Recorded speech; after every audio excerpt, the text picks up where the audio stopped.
That's like ghost again. Oh. Yeah. Oh, it's, I don't stick it. Okay. All right, good morning. Good morning, everyone. Welcome to our meeting. It's Tuesday, April 4th, 2023. This is a hybrid meeting. We do have people online as well as people in the audience. I'm going to call the meeting to order and start off the land acknowledgement. We respectfully acknowledge that the Township of Havelock-Belmont-Methuen is located in the Treaty 20 Mississauga territory of the Mississauga and Chippewa Nation, collectively known as the Williams Treaties First Nations, which includes Curb Lake, Hiawatha, Alderville, Scugog Island, Rama, Beausoleil, and Georgina Islands First Nations. The Township of Havelock-Belmont-Methuen respectfully acknowledges that the Williams Treaty First Nations are the stewards and caretakers of the lands and waters in perpetuity, and that they continue to maintain this responsibility to ensure their health and integrity for generations to come. I'll ask council to turn your cell phones off or place them on vibrate so it doesn't disturb the meeting. And I'll remind council of the declaration if you can or interest, if it arises, you can declare it now or declare it if something comes up later. So we have minutes here from the special council meeting of March 14th with the Women's Institute, special council meeting March 14th with the Havelock Lions Club, and the regular council meeting of March 21st. If all's in order, I'll look for a motion to receive them. Moved by Councillor Doherty, seconded by Councillor Clement. All in favor, and that's carried. Okay, with that, we're going to move right into delegations here, and today we have Jacob Hanlon, Municipal Program Coordinator for Food Cycle Science Corporation with regard to the Food Cycle Municipal Food Waste Diversion Program. So if Jason's here, I'll ask him to come up to the podium. I don't know. He's not on video. Oh, okay, sorry. All right, Jason, welcome. Yeah. Good morning, Mayor and councillors and members of staff. Thank you for having me on this morning. I just want to confirm you can see my screen here. Yeah. Okay, perfect. So I'll get started. Yeah, I just want to say I'm Jacob Hanlon and I'm the program coordinator at Food Cycle Science. And I'm really excited to be here this morning to discuss a food waste program opportunity for the township. I'm going to go over quite a bit of information in a short period of time here, so I ask that you just bear with me, and I'm happy to answer any questions that you may have once I wrap up the presentation. So just to quickly speak a bit about us, Food Cycle Science is a Canadian company, and we're based out of Ottawa, and we're 100% focused on food waste diversion solutions. So we use this using our innovative technology called the Food Cycler. And our in-home food recycler is sold direct to consumers through partnerships with not-for-profit organizations, through our partners like Vitamix and Breville, which sell it to consumers through retail, and then to municipalities as well through our Food Cycler municipal solutions.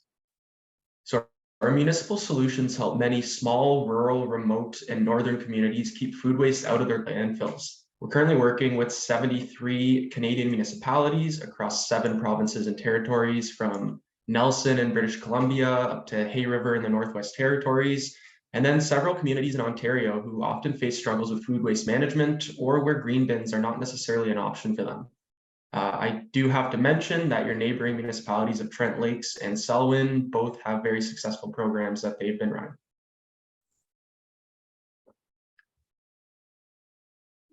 So the problem with food waste is that it is avoidable. It accounts for a large portion of our household waste, often a majority, and it's made up of mostly liquid, which freezes in the winter, unfortunately. On top of that, food waste in our landfills is responsible for generating some pretty harmful greenhouse gases. And so all these factors make it so that food waste is a problem that has a strong municipal impact. One of the impacts to municipalities is that since food waste makes up such a large portion of our waste stream, it is causing our landfills to fill up quickly.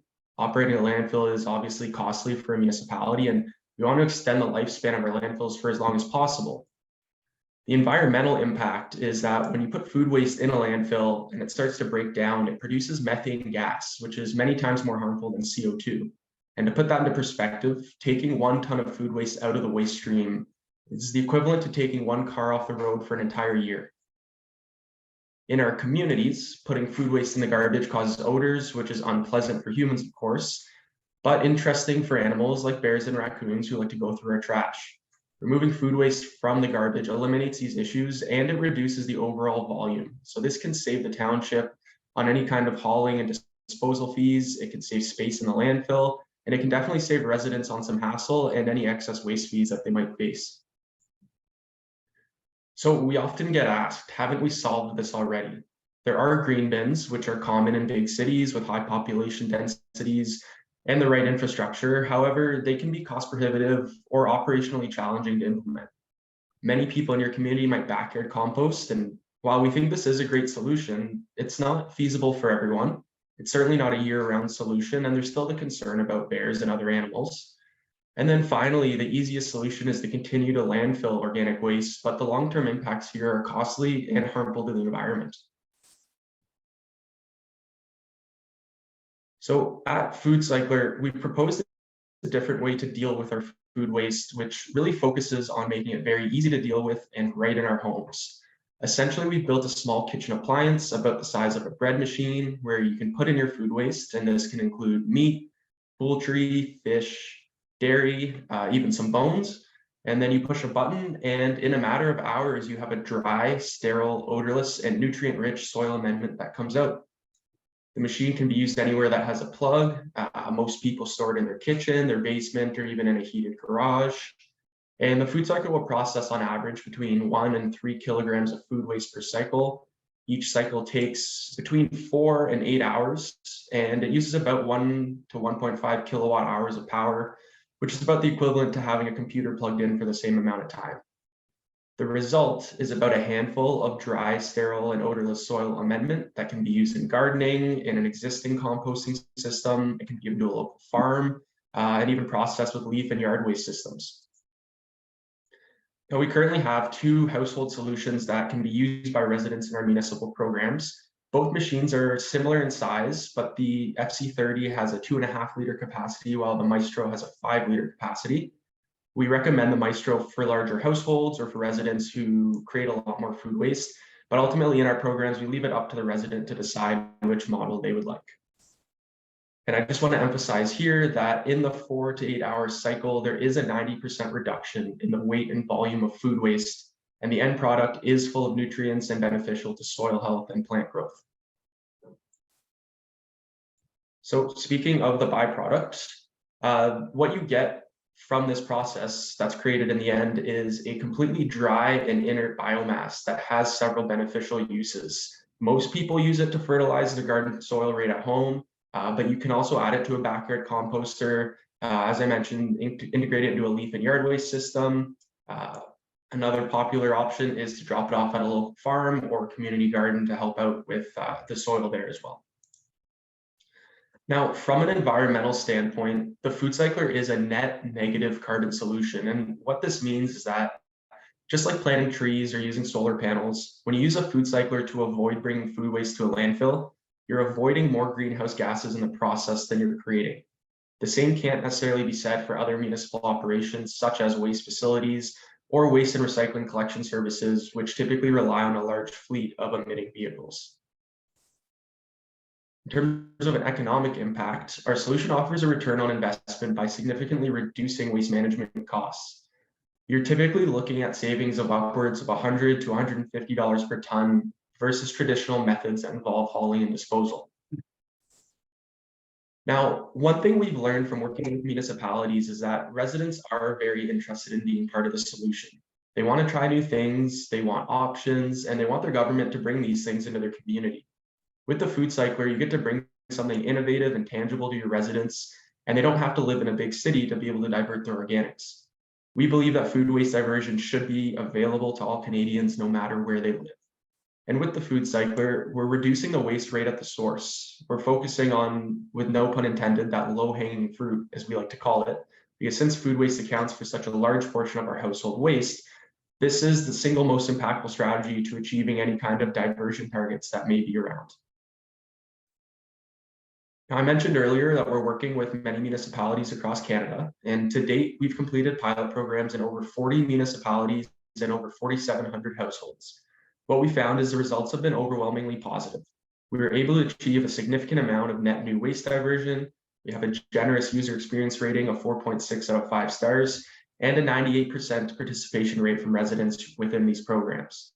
So many municipalities have expanded their programs to more households within the community after their initial pilot program. In Nelson, British Columbia, for example, after 2 successful pilot programs, they're putting a food cycler in every home in their city of 11,000 people. Now, several months ago, Food Cycler was selected as a finalist for Impact Canada's Food Waste Reduction Challenge, which is a 3-part initiative from the Government of Canada to reduce Canada's food waste. And as a finalist, we were awarded with a $400,000 prize and tasked with finding more Canadian municipalities as implementation partners. And we're using this funding to invest directly into these pilot projects at a heavily subsidized price. And these pilots are helping us move into the final stage of the challenge, which comes with a $1.5 million grand prize. And any future funding that we receive will continue to be used to invest into these programs for Canadians, and any municipalities that partner with us will have the right of first refusal on subsequent funding. Now, just a couple more slides here before I wrap up. The pilot program is a 12-week project where residents would purchase a food cycler at the subsidized rate from their municipality. They use the unit and track the number of cycles per week. And then at the end of these 12 weeks, they get to keep their food cycler, and we ask them to complete a brief survey so that we can evaluate the program's success. The results are then presented back to you in a final report or a feasibility study, and this data can be used to support your future waste management decision-making or to accompany a recommendation to expand the program. Now, the funded pilots work based on the subsidy model here, where Food Cycle Science provides the initial discount, and then we add in the federal investment from Impact Canada, and this gets the price of each unit down by 50%. We then ask the municipality to subsidize the cost by $100 per household, and then participating residents would choose which model best suits their household and contribute the remaining amount. And then remember, after the 12-week program, the food cycler is theirs to keep. Just my last slide here before I wrap up. We have some pilot size recommendations here. For a township of your size, we would recommend the 100 household pilot program. And since the subsidy from the municipality is $100 per household, a pilot size of 100 would require an investment of $10,000 plus shipping and taxes. But I'd like to highlight that these are merely recommendations based on our experience. I know with Trent Lakes, they started their first program in 2021 with 150 units. And since then, they have added another 400. So we're very flexible and happy to adapt the program based on your needs or your budget. And I would just like to wrap up by saying that we'd welcome your township as partners in this food waste reduction challenge, as we do believe your community is a great fit for the benefits of the program. Today, we just ask that you kindly receive the presentation as information, and should there be any interest in partnering with us on a funded pilot program, then we ask that you refer this to staff for a report and recommendation. Thank you so much for allowing me to present to you today and sit through the presentation, and I'm prepared to answer any questions that you may have. All right, and thank you. Good presentation, and we did see these at Roma when we were there in January, and it's quite a unit. I know I do composting at home, and everything I put in there this winter still looks the same as it did back in December, so it hasn't really composted at all. So I imagine this would help that. Councillor Clement, you wanted to speak to this? Good morning, Jacob. So I bought the Maestro, and I'm quite pleased to say that this is my, I don't know how many times, I've used it pretty steadily every day. I love it. I think it's amazing. I've given some away already for people starting to do plants and seedlings. I'm all for this program. I can't believe my garbage has decreased by over half that I put out in the clear bags. So if anyone wants to, it doesn't smell, pass it around. I'm all, I think it's amazing. Now, I did make a mistake. I did put,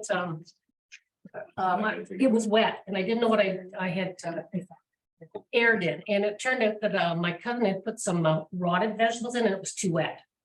So what I'm going to do is I left it. I'm going to add more to it.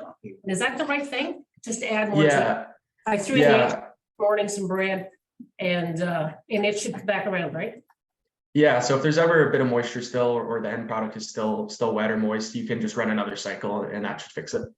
But it's amazing. Like, I can't believe there's no orders off it. And the best part is, so the charcoal or whatever you call it, that you have to replace, you buy it at the pet food store. Yeah, It's like, is anyone over there? It's here on my desk. And you can tell I'm a big advocate of it. I really hope we participate in this. thank you, Counselor. Okay, well, thank you. Is there any other questions for Jacob? Yeah, Through you, Mr. Mayor, Jacob, the feedback from Rama was at least the session I was at, is that first of all, there is a cost to the consumer. I know the hydro cost is minimal, but everything we do is fairly minimal to the taxpayer. All right. So that's one of the downfalls is everything is cost. And then the filters for your machines, the storage and the smell was an issue. And the other situation that come up was the program that you run, you're going to get the type of person that wants to recycle. So you're dealing with an audience that wants to participate. So has there been any expansion of that to some people that aren't as keen on recycling to see what the success ratio is for that? Because, you know, the people that are involved in it now are believing it, obviously. So is there any survey of any others? Thank you, Counselor. I appreciate the comments. And yeah, to answer your question, I'll give the example with Nelson out in British Columbia. So their first pilot program was about 130 households, which was a sign up opt-in program. So obviously you get the people who are interested in it. But then before proceeding, they wanted to see what the results would be like in a second round where they randomly selected households. So they selected about 30 households, randomly put a food cycler on their doorstep and said, try this out for 12 weeks, collect your data and fill out this final survey. And surprisingly, the results from the random selection were actually better than from the people who opted in. We think that the people who were randomly selected, many of them didn't know the technology existed. They didn't know that it was this easy to manage their own food waste. So obviously with the people who opt in, we've been getting very good results, but for the random selection as well, a lot of those people didn't even realize how easy it was and how great of a program it could be. thank you. Thank you. Any other questions? Through you, Mayor Martin, I didn't realize there were filters in it. Is there a heavy cost on those filters? Is it? Well, that's what you buy at the pet store. You just go in, you buy this bag and Jacob, can you tell, I don't know how much it costs. I haven't had to do the filters yet, but I know it's at the pet store, right? Yeah, so we have an online portal for the residents of our municipal programs where they can buy refills from us for about $20 per refill. And that should last between 3 and 6 months, depending on how heavy the usage is of the machine. But it is just charcoal pellets that are inside. So while the pellets that we use, we've done the third-party testing and have the approvals and know that they're the end of life, they can be safely discarded and everything, but it is essentially charcoal that can also be bought at places like a pet store. Okay. There's no other. So, sorry, Jake, one other thing though, I was trying to find my book, but I brought the French version. So with the charcoal, does the light come on to tell me I need to do my charcoal? Because I'm using it well steady, probably every second day at least. Yeah, so there is the light that will come on that gives you the indication that you should change your filter. Typically, a bit of smell coming out of the machine is also a good indicator. But again, it could last anywhere from 3 to 6 months. So it should indicate it to you. Okay, yeah, I've had no issues with smell. So, Okay. Sorry, through you, Mr. Mayor. Just quickly, what is there? I know this is a new program, but do you have an expected or a life expectancy to these machines? Like, and what is it? Yeah, so our smaller unit, the FC30, has a life expectancy of between 5 and 7 years. And then the Maestro, the unit that the councillor has here, is about 7 to 10. So we have yet to have any kind of end of life situations with either unit, as the Maestro came out this January and the FC30 has been out for a few years now. But typically those are the numbers that we have estimated through our testing. Yeah, through you, Mr. Mayor, just a follow-up. So if we were to move forward with this program, you know, say we invested it, and I don't know the number you had there, I think it was 100 residents for 10,000. Say 5 or 10 of them we had problems with, like, is there a warranty that comes with this, and what is it? Yeah, so each unit comes with the standard 1-year warranty, and in that time, it's our team that deals with it all. So if residents have any issues, they reach out directly to us and we'll replace their unit. What's pretty cool with the Maestro unit is that it's completely modular in its design. So if there was a certain aspect of it that was malfunctioning, we could replace the part without having to go through the whole replacement of the full machine. The warranty can be extended for a cost in the municipal programs, but they all come with a standard 1-year. Thank you very much. All right, Sorry, one more question to you, Mayor. So if we apply for this, can we get a combination of both? Like, I like the big one personally, because I compost a lot. But can you have a mix of both? Or do you have to take like 100 of the big ones? No, you can have a mix of both. And what we often do is we'll set up a pre-registration where residents can sign up for the program before we do any kind of shipment, and they can select which unit they want. So we can actually send in the exact split that residents have decided as an option. Perfect. Yeah, thank you. okay, well, good presentation. The one question I had in there was with the volume. If something didn't look right on the 2.5 liter to the 5 liter, it looked like the 5 liter had less volume than the 2 liter. The 5 liter says it has 1 filter and the 2.5 liter has 2 filters. But I just didn't understand the volume. It looked like the bigger unit was less capacity or something, So the bigger unit, in terms of the filters, that's the carbon filter. The larger unit has a 5-liter bucket for the food waste, while the smaller unit has a 2.5 liter size bucket.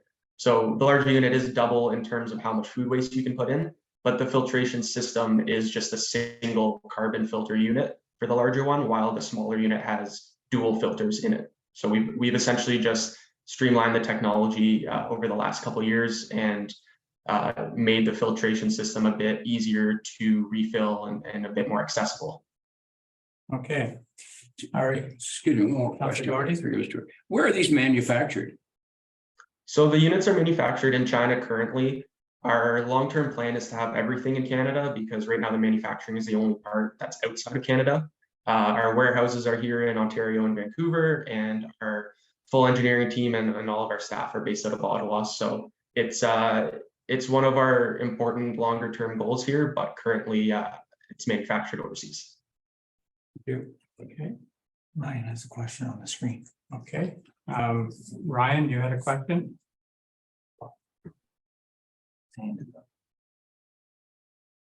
Down. I don't see. Okay. All right then. Well, thank you, Jacob.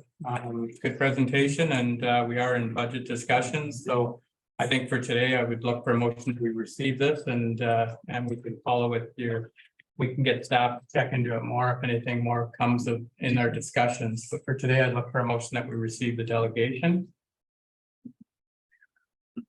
Majority, Council Flagler, all in favor, and that's carried. Thank you, Jacob. Thank you, Mayor and councillors and members of staff, and have a great rest of your day. Okay.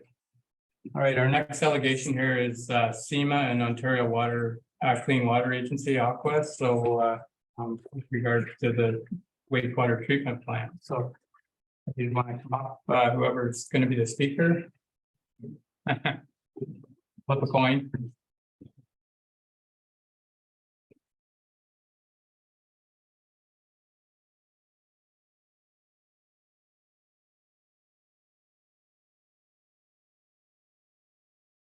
Can we put it on presentation mode or? Let me just try this and.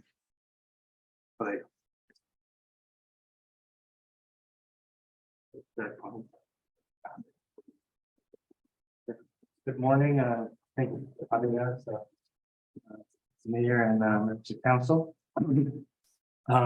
This presentation is summarizing the findings of the environmental assessment that was completed for the expansion of the wastewater treatment plant. We're at the end of the process. We've completed the various stages of the process, and we're just on the verge of publishing the final report and issuing a notice of completion. So I'll just walk you through the key findings of the study, and happy to answer any questions you may have. Okay, so like I said, we're just presenting the findings of the document that we're preparing. It's called an environmental study report. You might see it as ESR as well. This is the document that gets published, and it's documents everything that has been done as part of the study. They'll give you a summary of the conclusions, recommendations, and next steps. And happy to answer any questions and receive any feedback.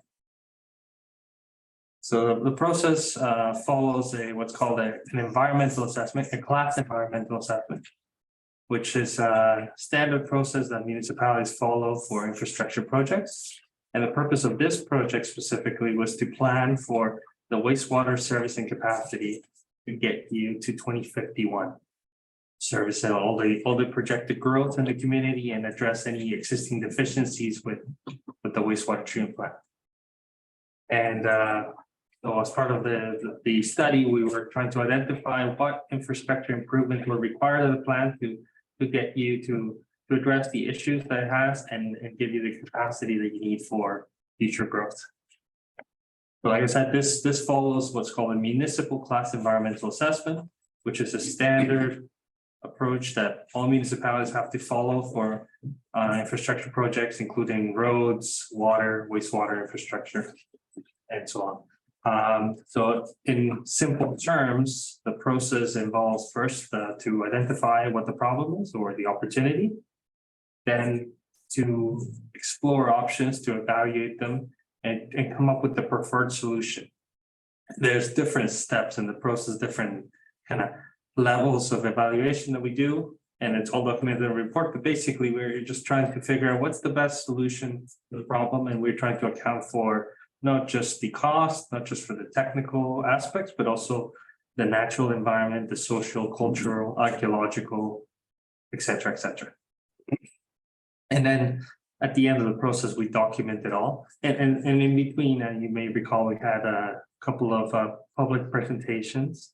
So that's the opportunity for the public and agencies and stakeholders to come to the table and express their concerns or questions or provide feedback and so on. And all that gets documented and captured in the environmental study report that you may have a copy of. And once you fulfill that process, there's a notice of study completion that gets sent. And everyone has a chance, that has 30 days to review and provide comments. And then if there's no issues, then the project is declared essentially complete. And you can proceed to design, construction, et cetera, et cetera. So that's the process in a nutshell. And we are here, we're at the end of the process. We're documenting the findings.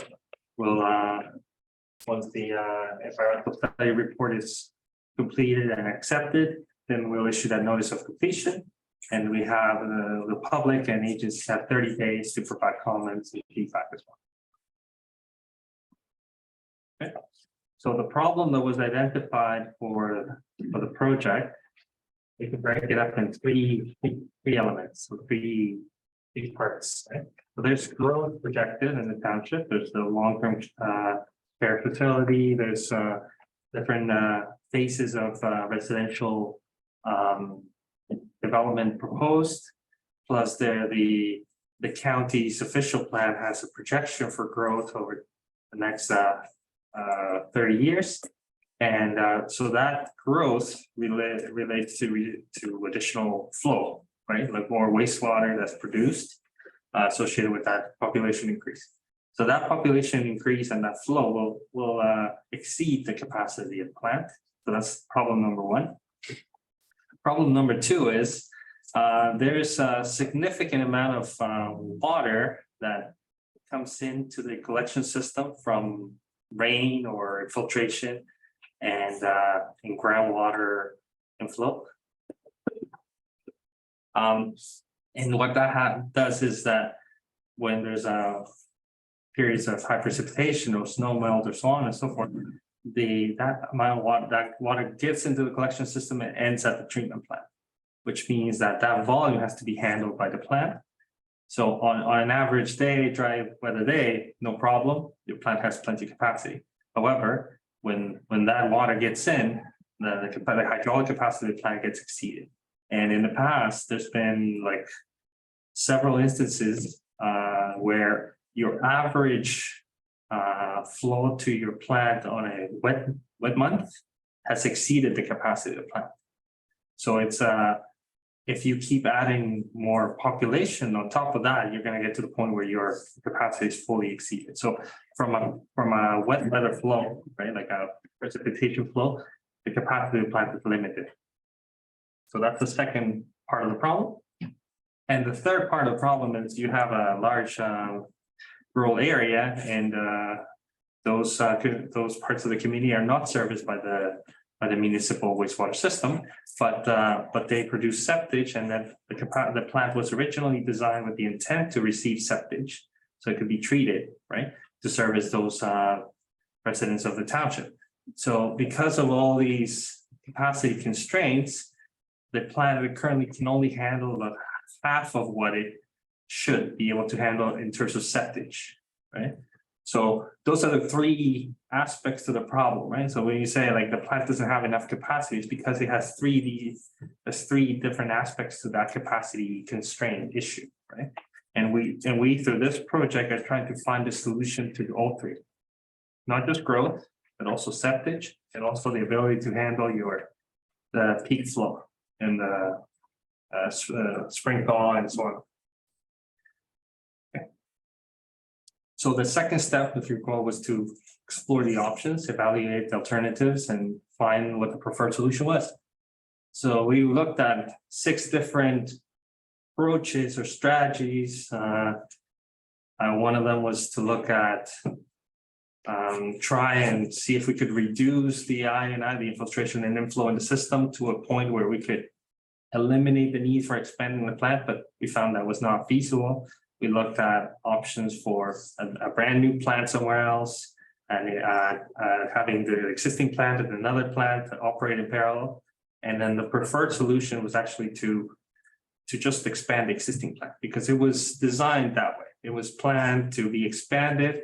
There's already the space available. The systems are designed to be modular and scalable. So that was the preferred solution overall, the strategy. Then we came up with various different concepts to how to do that expansion, and there were different sort of alternatives that were looked at. And if you recall in the PIC, there was a lot of diagrams. I can show you sort of like high level what solution was, but the concept that we came to was to use one of the lagoons that's already there, that's been abandoned, as a tank to help you reduce those peak flows to the system, and then at the same time also expand the capacity of the plant so that you can service the growth and handle more septage. So that was the concept that was selected, and this is schematically the way it works. So you have picture like you're trying to get your wastewater has solids in it, and you're trying to separate the solids from the water. So there's different processes in place to do that. So you have preliminary treatment, which takes out the big stuff, rags and grit and like big solids. And then the secondary treatment gets rid of all the floatables, as well as the stuff that's dissolved in the water, right? So all the organic matter in the water. And what you're trying to do is just separate that from the water. So at the end of the secondary treatment, you'll have very few solids, and then you go through a filtration process to even reduce them even more. And then before you discharge, you disinfect the water. And then you have to deal with those solids, you separate them and treat them and dispose of them. So the concept, as I indicated, was this is kind of what your system looks like. These are the existing processes you have, all right, in your existing plant. So the preferred concept was to use one of the lagoons and put it upstream of the process, so that when the flow is really high, you store that flow rather than push it through the plant and overload your system. And then we have to expand the secondary treatment to give you that additional capacity for growth and septage.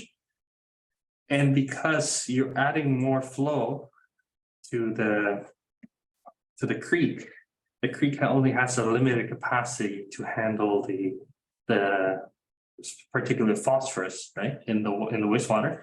So to maintain the quality of the creek and to minimize its impact, you are trying to you have to reduce the amount of phosphorus you put in, net and concentration. So to do that, we actually have to put in another stage of filtration. So you're actually getting better quality water because you're doubling the volume or whatever the quantity is. So that's the concept that we came up with. And is there any other? Yeah, so the disinfection has to be out. So overall is you're taking your existing process that you're operating now and increasing its capacity to handle the additional flow and the additional septage. And then you're adding that equalization lagoon to make you less susceptible to flow, to peak flow, sorry. And then to account for the fact that you're doubling the flow, right? You have to add that secondary filtration, the stage 2 filtration process to improve the quality of the effluent so that the Plato Creek is protected. Okay. And then, yeah, the solids part, you have to account for that increase in solids by adding more digestion by salt storage. So this is schematically what the plant looks like on the point. Sorry. Well, I'll just kind of describe it. So at the left, on the left hand side, that is what's called your headworks or your preliminary treatment. That's where you have screening, you have grit removal, right? And so this concept has that little circle on the left at the diversion chambers. The idea is you have a mechanism to send some flow to your equalization lagoon so that the plant doesn't get overwhelmed. And then once that like a rainy day or like a snow melt event is done, then you gradually send that flow back to the plant and treat it. And then you see what's those SBR 1, 2, and 3. SBR is the stands for sequencing batch reactor. It's the part of the process where you're converting the organic solids that are soluble in the water, dissolved in the water. You're turning them into solids that can be separated out from the water. And then you see there's a digester. That's where you treat the solids. And then the biosolids tank, that's where you store them. And then you see later, you see the UV filtration, UV and filtration. So it's like filtration is what separates the little small particles from the system. And then the UV is the disinfection system. So conceptually, this is what the plant expansion would look like. You see that SBR the plant was designed with the space and the allowance to build that SBR so that it's kind of in parallel. And then you just need an expansion to your filtration building to make room for the new equipment. And you need a new as well as storage tank. This is what the plant looks like on plan. So the up is north. So you see the first building you see from the north is that headworks or preliminary treatment. And you see those tanks that have water in there, and those are the SBRs. And then the other building is where your filtration and disinfection. So the concept is we're going to build this new diversion chamber to allow you to send the wastewater to the lagoon there. And then there's going to be a pumping station to send the flow back to the plant as soon as when the flow event is done. So this stuff in yellow, and we'll get to this, but this is the first step of the expansion. It's the part of the expansion that will, or the upgrades that will give you the capacity to deal with the wet weather flow, right? So remember those 3 problems. The first problem, this yellow part, will deal with that. And then for the second set of problems, the capacity for septage and for new growth, you need that SPR there with a new digester and then some equipment upgrades. And an expansion to this building to house new equipment. So that's the stuff in green is like the second phase, I guess, of the upgrades. And that tackles your problem 2 and 3. Right. So here you have a cost estimate, and we call it phase 1 and phase 2. So the yellow is phase 1, the green is phase 2. So phase 1, the lagoon rehabilitation. Like I said, that's all the upstream upgrades to allow you to send the flow to the lagoon, and then a pumping station to send it back to the plant. So the capital cost estimate for that is 5.2 million. And our recommendation is to complete this phase of the project, or the upgrades as soon as possible. Because that gives you additional capacity to deal with the wet weather flow, which is already a concern. And then the phase 2, pardon me, phase 2 expansion is to build those additional processes and tanks to give you capacity for growth, and also to give you capacity for septage. And that doesn't have to happen right away. But the capital cost estimate for that is 12.6 million. And our recommendation is that when your average day flow to the plant reaches about 80 to 90% of its capacity, that's when you want to make sure that you start that process, because otherwise these upgrades take a few years to complete, and you don't want to slow down growth, right, or development. And yeah, these are high level, they're planning level, they're the costs will obviously be refined as the design progresses, but it gives you a high level order of magnitude of what the cost of these upgrades will be. So here, I just want to show you this graph shows you sort of the projections for flow, and I'm going to show you a few lines. So here, these little dots show you what the flows have been historically to the plant. So you see they go up and down. 2017 was a particularly wet year. So you see it was like the actual average flow there was greater than the capacity of the plant, which is about 1200, right? So there was a year in 2017 where the capacity of the plant was exceeded. So that's when kind of red flags came up, and everyone was, okay, we got to start this process. Especially given the long-term care facility and the other projects that are down the pipe there. So the process was started, and then you saw there was some infiltration and inflow upgrades that were done to the township that actually caused that flow to go down a little bit. But you're running around 72% of your capacity current. So that's the current condition. And then the yellow line you see here is what the projection of flows would be. And the first slope, or the first line there, that corresponds to this Havelock South development. So long-term care facility, the 3 phases of residential development, so on and so forth. And we, just for illustration purposes, we assume that that project, that whole development will be completed before 2030. Right, so that you see that first line, and then the rest is just that gradual increase in population till 2051 to get you to the county's projections. So you see there at some point that capacity that you currently have is going to be exceeded. And so you see that like the first circle is where the South Havelock development will be completed. And then that 90% is actually a bit before that fully gets built out.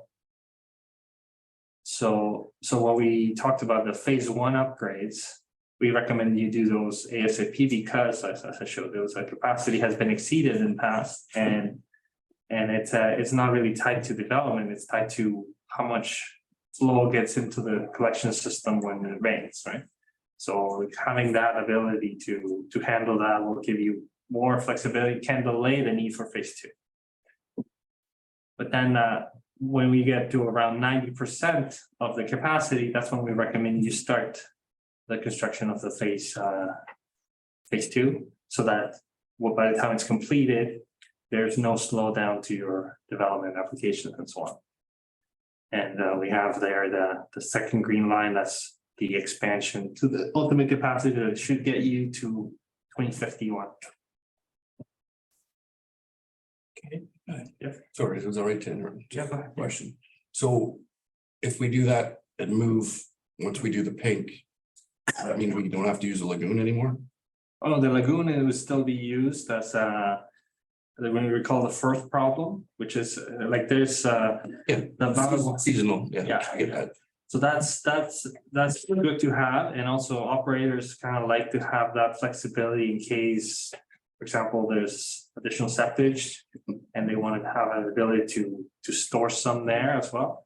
And then do some maintenance activities. So that phase one is you have to do regardless. That is not really growth dependent. That is sort of depending on the actual conditions coming into the plant right now. So it's a problem that you already have, that even if you had absolutely no growth, we would recommend you do that.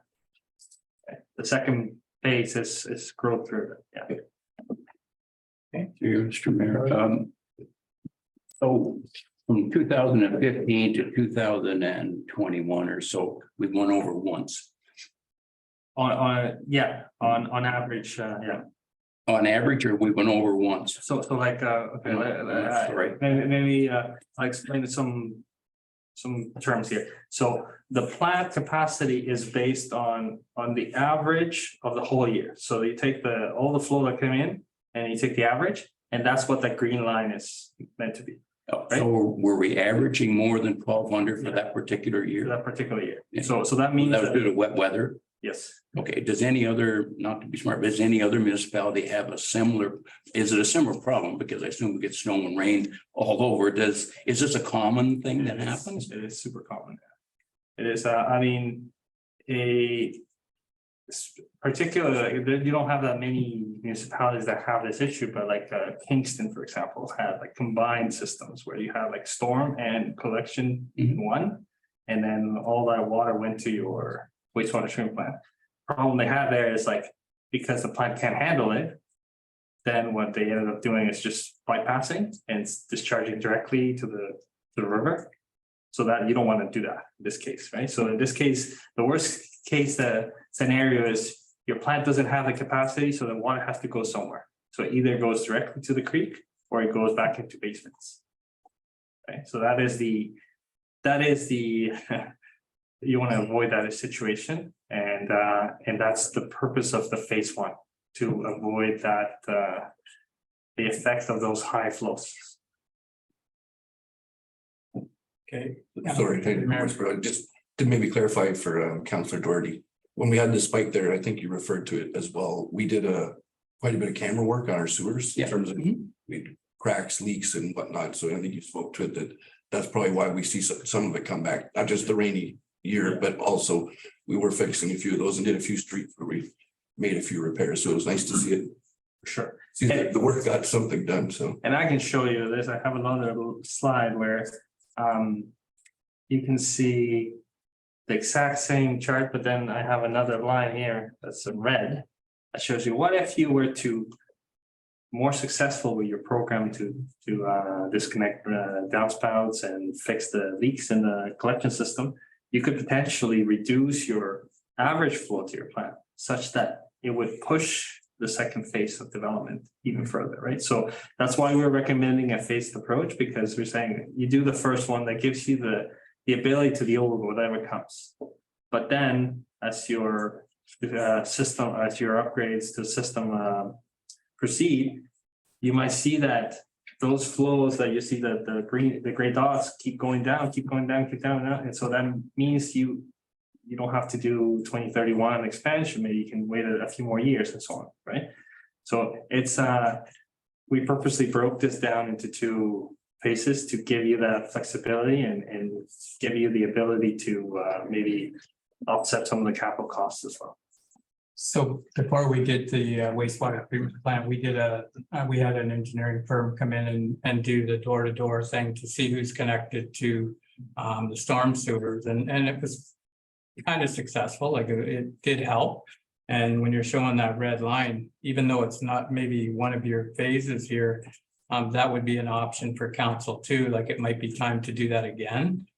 go door to door, see who's connected to the storm sewer, see if there's anything we can do to help ourselves there, because it was disappointing when we went to this new system and we were going to 1,200 cubic meters or cubic feet of, and we were at 600 or something. We're still around 600, but it's that infiltration that's killing us. And so there's still things that we can do, you know, to help alongside this phased in approach, which is something that helps a municipality, because there's no way we could do it all at once. But this long-term planning is something that should be there, and we should be following some sort of a plan that helps us get to where we need to be. But if you want to finish your presentation, or you Sure. Okay, so this was to show you the effect of such a program. So it's kind of delaying your expansion, or your phase 2 upgrade. So just a high level, like, sort of schedule for the rest of this process.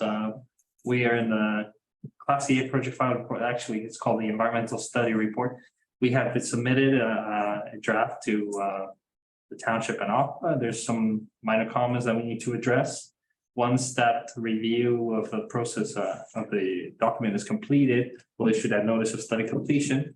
There's like the mandatory 30-day review period in which the public and regulatory agencies may come back and give us some comments. So once that's been, all those comments have been addressed, then project is officially complete. And really anytime in between you can proceed to implementation. Okay, and then for phase 1, which we are recommending happens ASAP, we have a high level kind of timeline here, is just like this year sometime you issue that RFP for consultants to do the design and tendering, and the design would take about a year or so. Design and tendering, and construction would take about a year and a half, 2 years. So by 2026, your phase 1 would be completed, and that's that buys you more time basically for the expansion.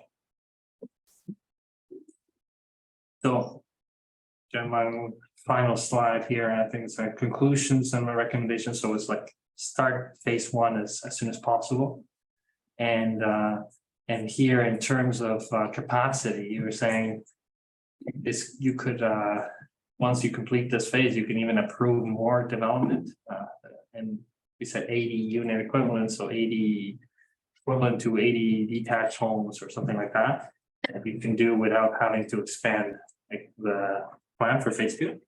But then, well, like we talked about, it's important to continue and try and find more ways to reduce that flow to the system, because that will give you additional capacity. And then we also monitor the flows of the plant. So you want to start your phase 2 expansion when you're around 80 to 90% of your capacity, right? Again, because you don't want to get to the point where you've approved so much development that you're now above your capacity, and that would be a problem with the ministry as well, right, of the environment. So, and then kind of tied to this whole discussion of a cost is like, how are you going to pay for this? So there's components that have to be considered. So there's the sewer use and haul waste rates that have to be looked at, and that will cover some of the costs. But then the growth driven parts of the expansion should be paid through development charges or something similar. And combine the ideas that you should be able to recover the cost of the expansion, as well as the ongoing maintenance and the ultimate replacement of the infrastructure that you'll need to do in 20, 30, 40 years. Right? So that has to be accounted for. We also recommend that you look at funding opportunities. There's over time, like the province and the feds come up with different funding opportunities. Right now, there's this one called disaster mitigation funding, which you could argue the first phase, which relates to dealing with the high flows and the effects of changing climate and so on and so forth. That could possibly qualify. I believe the funding, they accepting funding applications till July of this year. And that could be a sort of funding for phase one of the project. And of course, there's other funding opportunities that might come up. So we recommend you pursue that. And Sorry, I'm sorry. I thought I had the. and the last recommendation is to just monitor your flows to the plant and make sure that you start the phase two when you're allocated. And I highlight this word allocated capacity, which is 80 to 90%. So that it's not the flow that you're currently measuring, but if you already approved 100 units, you have to account for those 100 units in your calculation because you don't want to exceed your plant capacity. I think that's. Oh, sorry. Is there a question there? Through you, Mr. Mayor. You said that if we approve 100 units, then we should be looking at our capacity. Okay, so the long-term care is in the hopper for a number of years, along with Peterborough Housing one. Were they in those numbers prior to, or is that something you're waiting to get the actual flow? Like, is it considered part of the survey now? Yeah, so the long-term care facility and all that development was accounted for in the projections. So Sorry, we seem to be double counting it now. What we're saying is now we got to allow for that in the future. Well, if we've already looked after that in the past. Sorry, maybe I'm not asking. Yeah, no, I apologize if I wasn't clear. So what we're saying is when there's this calculation that the ministry asks municipalities to do, which is like a reserve capacity calculation, right? And the way that works is you take the flow that you're actually measuring and you add all the development you've approved, and that flow you compare it to your capacity. If that flow is more than 90% of your capacity, we're saying is you should start your expansion, right? So if you take the current flow plus the long-term care facility plus whatever other development that you have approved, and that already exceeds 90%, then you should start phase two, right? So now in terms of the analysis that we did, the long-term care facility, you're running at about 70% of your plant capacity, right? So if you add that long-term care facility, you're still within the acceptable value. So that can proceed and go ahead without the need for an expansion, if that was your question. Yeah, we're okay up until today. This is for the future, so. Sorry, I think to me, the question is very simple. Is the long-term care in the 70%, or we got to add it to the 70%? You have to add it to the 70%. So is your current flow, the growth that's approved is not involved in those numbers.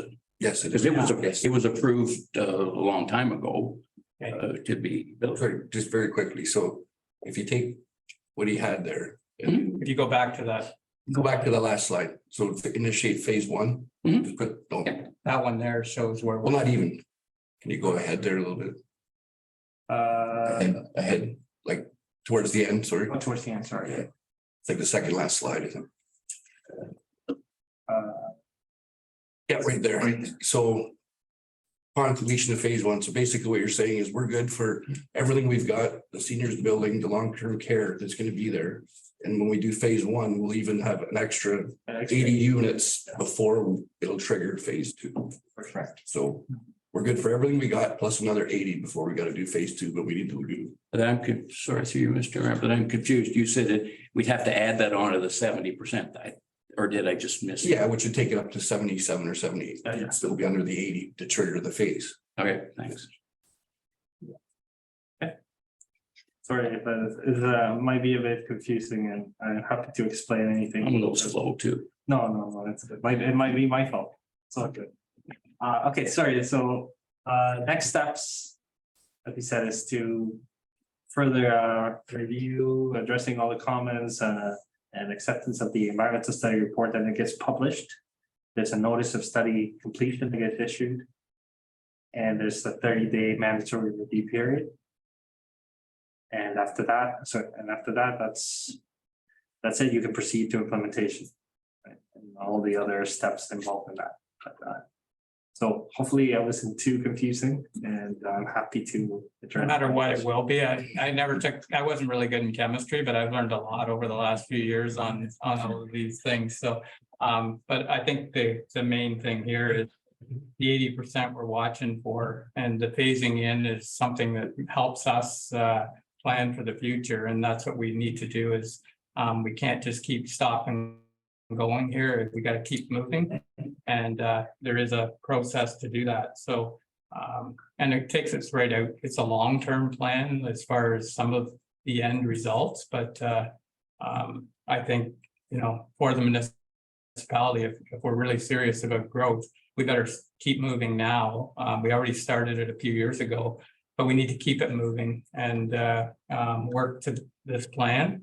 And the lagoon will help us as far as a buffer, and that came in last year or the year before, but it makes total sense to have a buffer there to help us because we're so inconsistent. Like, you know, midsummer and a dry summer, we were running last year, I think around 600 or 700 cubic meters, which we have tons of capacity. It's this time of year, and then, you know, when we get into the wet season, where we have troubles, and that's where the lagoon's going to bail us out, I guess, is no pun intended. But anyways, it's so moving forward. I appreciate everything that you put forward here, and I think we really need to keep moving on this as per your recommendation. But I'll open up to council if there's any other questions. Did you have anything to add, Amber? No, sorry, thank you, Mr. Mayor. No, I'm just gonna reiterate with the lagoon opening, just that even with flows that are going on right now, we're at 1,700 today. Okay, And then there's about, I think, around 30 to 44 millimeters coming tomorrow, so we would love the lagoon equalization tank to be in place now, so it will help our operations quite a bit. and that's where I meant that we might even want to do our thing as far as it'd be interesting to see as far as what's coming in through the sewer system, as far as I should also update that sewer tech is on site today doing 9 lateral investigations. Good. They're on Ontario right now, and then we're gonna do most of the work off the side streets and then move on to Highway 7. So you'll see a sewer tech truck around the neighborhood for the next couple of weeks or so. I seen it yesterday, and that camera that they did before, that'll show, it actually shows if there's a house that it's coming from, they can highlight individual houses even with that, I'm sure. Not to scare everyone, but it's just that's the whole idea. And when we did Union Street, we did put laterals in there to take the drains, but we didn't, the homeowners, there was no way of making them connect to those, but they are in the ground there to get the water out of different areas. So anyways, and I think even when we do George Street, that should be included in there, is that we you know, get those drains in where it's supposed to go instead of into our sewer system. So okay, is there any other questions for today then? For today, what would be the opinion about? We'll receive the presentation. Okay, the motion to receive for today, moved by Deputy Mayor Webb, seconded by Councillor Clement. All in favor? And that's carried. Okay, well, thank you. Thank you. We'll just read this. Great, then, our next delegation here is Brenda Vapke with regards to the fees for stock. Morning, Brenda. Good morning. No, I'm actually here with concerns as a result of the recreational fee increases. And first I have just a couple questions, so I can clarify in my mind and make sure that my data here is accurate. What percentage of the arena use is by Havelock Minor Sports? Any idea? Like, I'm assuming it's a very small percentage at this point. Okay, yeah, I don't have that. I don't know if Ryan can answer that or he can get back to you, but Okay, so the second question then was, what's the 1-day tournament fee for the ball diamond? yeah, like I don't have it. We didn't have any of these. So you don't have any staff here that can actually answer Ryan, are you there? If you can answer, Or Yeah. like, Good morning, Mayor Martin. Yes, I'm here. okay, we have some questions with regards to baseball fees for tournaments. Okay. What's the rate for Um, tournaments for baseball? the rate was recently increased to 175 per day. so, and then what maintenance and inspection does the town do at the soccer field? And again, Ryan had referenced that in that meeting, so maybe he can actually, Ryan? So through you, Mayor Martin, Parks and Recreation staff conduct weekly inspections. We cut the grass minimum once per week. We provide garbage receptacles there. There's a picnic shelter there. The soccer field park is connected to Rotary Park, so shared parking lot maintenance and things of that nature. so. At a time when everyone is saying that there is nothing in this town for youth, and when parents are being hit with increased housing, heating, fuel, food bills, I find it ironic that this council is targeting the nonprofit youth organizations with these increases. The advertising fee received a 10% increase. The advertising is for 12 months of the year, so less than $1 a month. Whether you call it advertising or donations, these fees can be wrote off by the businesses. The arena and ice rental fee, which has been quoted as being half of any other facility in the area, was given a 10% increase. As I say, I'm assuming minor sports because I couldn't get the answer. So Havelock minor sports accounts for a small percentage of that use. So the balance would be working adults and out of towners. The ice is available for 5 to 5.5 months. The ball diamond runs approximately 4.5 months. The ball diamond rentals were increased by $100 for minor ball and $100 for the adult leagues. For minor ball, this represents a 25% increase. The one-day tournament fee, which normally has 6 to 8 teams with 10 players on a team, this means that the $25 increase is split over 60 to 80 people and amounts to less than 40 cents a person. The soccer, which runs approximately 8 hours, Monday to Thursdays, for 12 to 13 weeks, was disproportionately hit with a 66.7% increase. So you can clearly see everyone did not receive the same increase. The soccer field has the least operating expenses, but was hit with 3 to 6 times the increase that the other groups. When Councillor Flagler attempted to point this out, she was told everyone received the same increase, $100. And that increase would not even cover one cut of the soccer field. I disagree. The township uses a Husqvarna zero-turn lawnmower on the field, which manufacturer specs say holds 13.4 liters. At $2 a liter, that's $27. Take in oil and weed eater gas and say it's $40 a cut. When the soccer field is cut, the Rotary Park is cut along with it, as well as the well and the sewage treatment plant.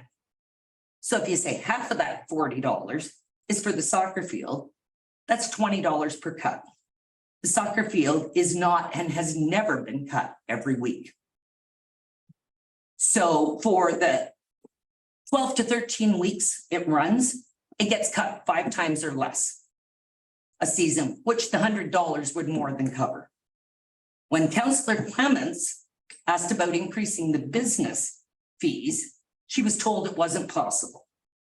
And that the arena is not prime advertising, but more of a donation. Mayor Martin, I'm sorry to hear that you have elected to no longer support the community with your donation. I never did hear an answer to Councillor Hart's question about what is being done to advertise our low arena rental fees to other centers.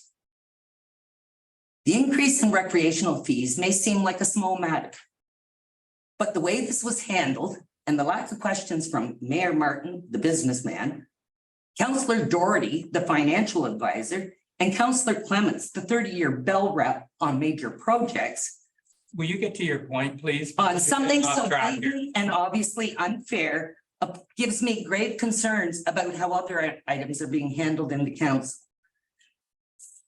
Council is elected to evaluate the information provided by staff, make decisions, and be answerable to the ratepayers, not just rubber stamp council. Would you like my receipts for what I've donated in the past month to sports? My suggestion, Would you like the receipts for my, you say I don't donate? I No, just but- donated last month $100 to the figure skating club for their banquet. I still donate to all of these organizations, as do others. We donate our time. So don't may bring I that into finish this my presentation and then presentation, but you should make it accurate. the quote you made at that meeting was, you've elected, it's a donation. Anyways, my suggestion is that the advertising be raised 25%, which can be wrote off by the businesses. The adult league and the out of towners be raised by 25%. The one-day tournaments be raised by $100 and the kids be left alone. Alternatively, everyone should receive the same percentage of increase. It should not be 10% to 66.7% increase. Okay, thank you. Ryan, what is the rental for the soccer for the season, $150. for the whole season? Yes. And it's been raised by $100, which is a So 66.7%. $150 for the whole season for And the whole season. That's all the teams. Like, is it 150 per team? all the teams, How many teams is there? currently there's what, maybe 3, 4, you have your house league and what? My point is, the arena has hydro, it has the ice making, it has the Zamboni that is only good for that area. The ball diamond, the grass is cut every week, the infield is dragged a couple times a week with a different piece of equipment. As a It business has owner, lights, okay, it has, the soccer field does not have anything there. Absolutely nothing, it has an outhouse. as a business owner, I would charge $150 to cut that grass once. Just so you know, that's what it would be, because I do one What already does for the another Rotary Park municipality. pay?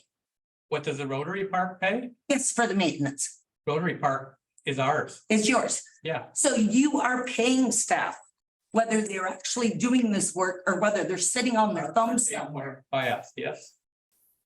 So what I'm saying is there's nothing there and the increases, and you want to talk, yeah, $100, oh, it's minimal. For what they're paying, it's minimal. But when you look at the increases that you have arbitrarily given, so the working adults and the businessmen with write-offs got 10% increases, but the kids soccer club got 66.7% increase.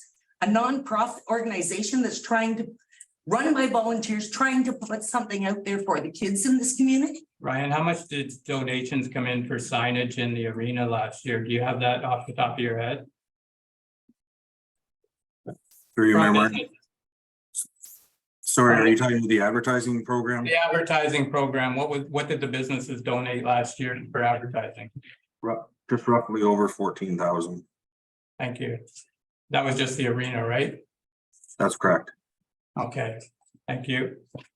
So Brenda, yes, we'll take all this into consideration. But we did set our fees and I understand that, but as I say, my greater concern is something that obvious and blatantly obvious was not questioned by any use. It was just rubber stamp. what you're bringing into who uses, I don't know who uses the soccer field, but I'm sure it's not all Havelock kids there. It may be 90% or whatever. Soccer field is used 2 hours, 4 nights a week by the Havelock Club.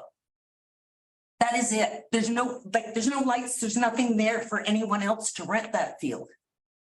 Okay. So The main, Hope Ev runs the organization, so I don't know if she wants to weigh in on this, but it's we came up with a fee structure and I appreciate you read it. We do the best we can because it's the same as building permits. We just went through those because the ratepayers should not be paying for people that are building and so we try and make it revenue neutral. as far as recreation, it's never going to be revenue neutral. We understand that. I understand that, So- but I'm saying if you're going to do an increase, it should be fair across Up to the council board. here, Well, I okay? think we just kind of what she's getting at is the same way. We may only say it's 100 and I voted for it too, but as she's bringing up, she doesn't think there's work being done over there. So, Yeah. you know, so I don't know.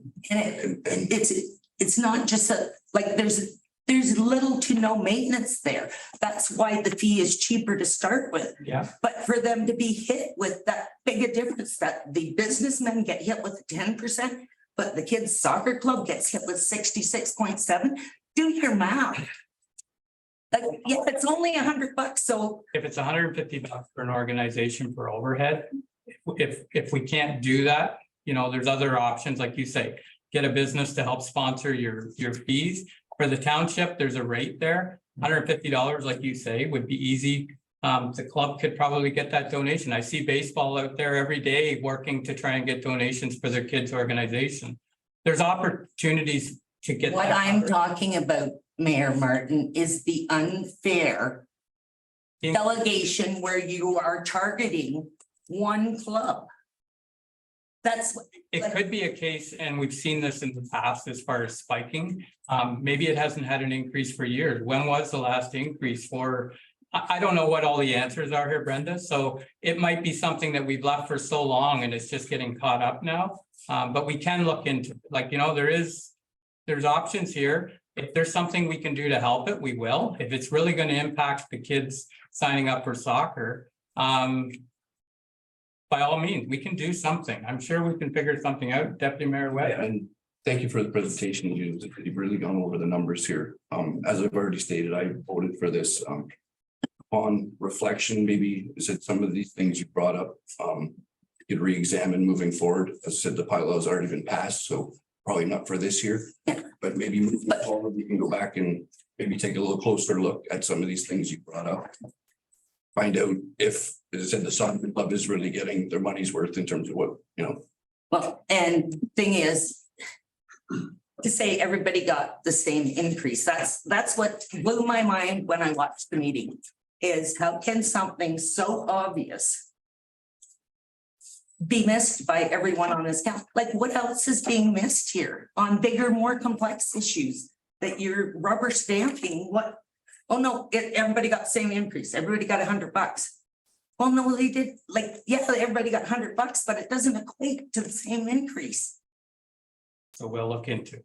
So that is my concern. And why are we subsidizing the businessmen, the out-of-towners using our arena, the adult leagues, but penalizing the minor sports? $150. I don't want to get into that because you know what, I donated. No, it's I donated a fertilizer program for the soccer one year. I went over and fertilized it as a donation, which was valued at $200. I'm sure there's a business out there that would pay this $150 for the whole year. You're right. There's ways of dealing with it. And it will be paid. Mhm. The point is the unfair and biased way the increase was applied.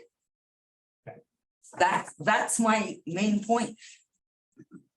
I've been sponsoring a team for the soccer since my husband passed away, as a way of keeping his memory and stuff. I have been involved with soccer for 24 years. We all have our things that we're involved in. I'm involved with figure skating. So Yes, but what I'm saying is we're trying to keep stuff here for the kids. Hitting them with the increases is not the way to do it. no, hopefully it doesn't get to the kids. Well, it's got to come from somewhere, doesn't it? Yeah. So that's my concern. So thank you very much for letting me have my say. But I honestly think more questioning has to be done. Okay, thank you. Thank you. All right, then, so I'll look for a motion to receive the delegation. Moved by Deputy Mayor Webb, seconded by Councillor Clement. All in favor? And that's carried. We'll carry on till 11 o'clock and then we'll take a break here for 5-10 minutes. Our next item on the agenda is a staff report for information with regards to the sale of surplus vehicles. for information. If there's no questions, I'll take a motion to receive that. Moved by, yeah, Oh, I just had a question. Sorry. Sorry, Pete. Guess that's really all we get for anything anymore, 4,000, yeah. Through you, Mayor Martin. So when with the original tender went out, the tender came back in with a trade-in value of 4,000 per vehicle. So we came back to council and came up with another option to list the vehicles on gov deals. So at that time, the sales for both of the vehicles came in at 38,300, which is yeah, I'm trying to do the math, quite a bit more than 8,000, which is what the trade-in value was for. So Good. yeah, so then we did have a few repairs that was required there as we were getting our new trucks upfitted. The repairs came to just under $2,300. So minus the 2,300 off the 38,000 came down to 36,000. So we were still till the good for $28,000. So yeah. Very good work, getting that on there. You said we seem to be having some success with that website, right? So Yes. it's nice to see that it's a little more fruitful than our local car dealerships.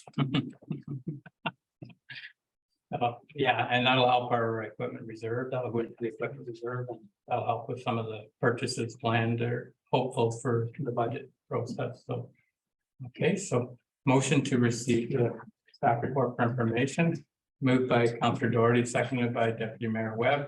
All in favor, and that's carried. Okay, our next item here is Ryan with regard to the refrigeration equipment replacement. Good morning, Mayor Martin, members of council. This report I prepared for council is the quotes to proceed with the refrigeration mechanical upgrades at the HBM Community Center as part of the ICIP successful grant that we have. So the money was pre-approved in 2021 by council for the funds to come from the administration reserve. A little chart within the report there that outlines that we are within our budget to proceed with this. So there's a little bit more information there, just kind of explaining the ICIP grant, what kind of our plans are, and in the financial schedule as we move through this project. So we for this particular procurement was recommending that we use LAS. Can you adjust your mic? Sorry, Ryan, can you adjust your microphone or something? It's something that's muffled a little bit. Oh, is it? Okay. I don't know what it is. You can speak closer to it, whatever. Okay. I'm not sure what I can do different here. But, yeah. So anyways, we're looking at trying to use the LAS Sourcewell platform this year. There's an enormous amount of savings there in terms of engineering costs. The plant was built and installed by Simcoe Refrigeration. So for any other vendor to kind of come in and bid on that, we would be required to pay for all the engineering fees. So basically, those fees are knocked down. We need to go through that. And the other thing is LAS is a bulk purchasing platform, so we get preferred bulk pricing by using that. So it's already something that we're involved in. We've purchased through them before, so I'm recommending that we go through that, and that way we can streamline the process to get these things ordered and to ensure that they don't interrupt or delay our ACE installation plans for the fall. There's quite a bit of lead time on ordering pieces of equipment. Okay. All right, then it's and this is part of the grant. So as far as the tendering and all that stuff, everything's covered there. That's right. All right. Any questions for Ryan? How much were the engineering fees for the other companies?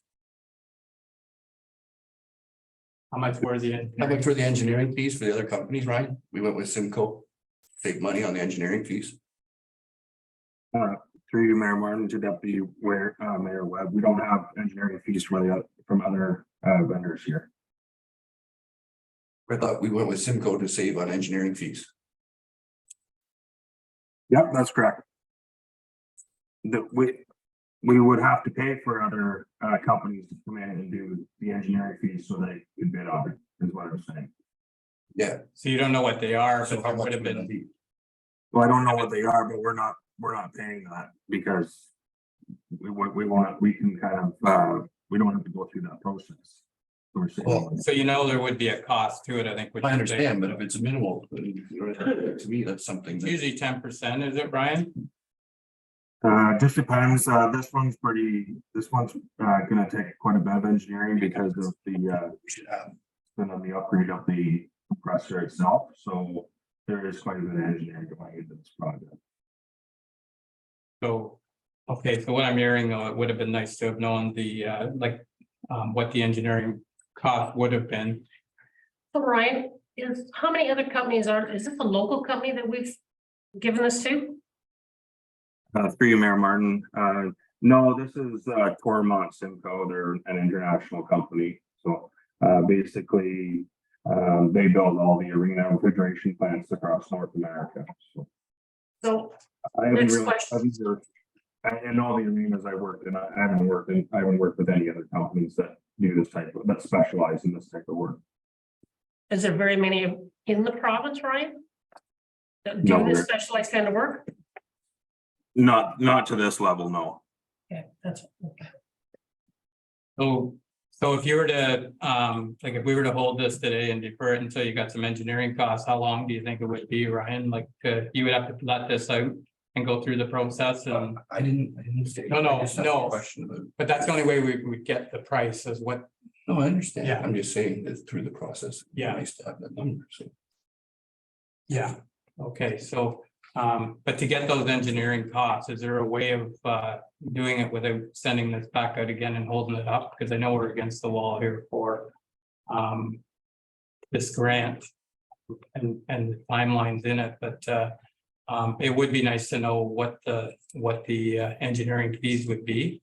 Yeah, I'm not, through you, Mr. Mayor, I'm not trying to hold it up. No, No, I'll make a motion that we pass this. I was just asking a question in terms of something was said there. There was a reason we made a decision. I'm just asking for a number. Okay. Yeah, and I don't think we would have the number unless we put it out, but yeah, that would be nice to know. So, like I say, in the past, anything I've seen is, in anything else, it's 10%. I don't know what it is with this company. The labor costs are reduced by 30% on all the projects that I'm putting forth. It's in the report. Okay, It's on the quotes, okay. but I just don't have the breakdown to share that with council. I'll continue with our current service provider, reduce engineering and labor costs by 30% as described by quotations. Okay. All right. So is there any other questions or? For Ryan? Comment, Ryan. So this company, we've used them before. We're just continuing on. They gave us a 30% reduction. And as you said, there's not very many companies in Ontario that do the specialized work. So that's why we stayed with them. Is that That's correct. That's correct. Okay. Yeah, and the other thing too that we take into consideration when we purchase equipment is that once you purchase a piece of equipment, you need to have a mechanic that maintains it. So we use Simcoe as our primary service provider. They actually live local, so we're close to where that location is. So like when you're dealing with like emergency call-ins and then you do like your regular preventative maintenance, scheduled maintenance and things like that, it will all be done by a certified Simcoe refrigeration mechanic, right? So, and then sourcing parts is another thing that we consider when we're installing this equipment. All right, so there is a recommendation here. What's council's thoughts? Sorry, Ryan, one more question. So some of this, the actual is coming out below the budget, which is good. When I'm looking at the bottom of page 51, it's 241 versus 253, so that came down, is that? Like the controller is, what, almost 10,000 less, we stick to that? Yeah, no, the budget versus the actual, there was some discrepancies there, but we did come out lower than the overall budget itself, so. However, I did through some site meetings with the contractor, there were some opportunities for us to save money. We're gonna need to construct a new concrete base.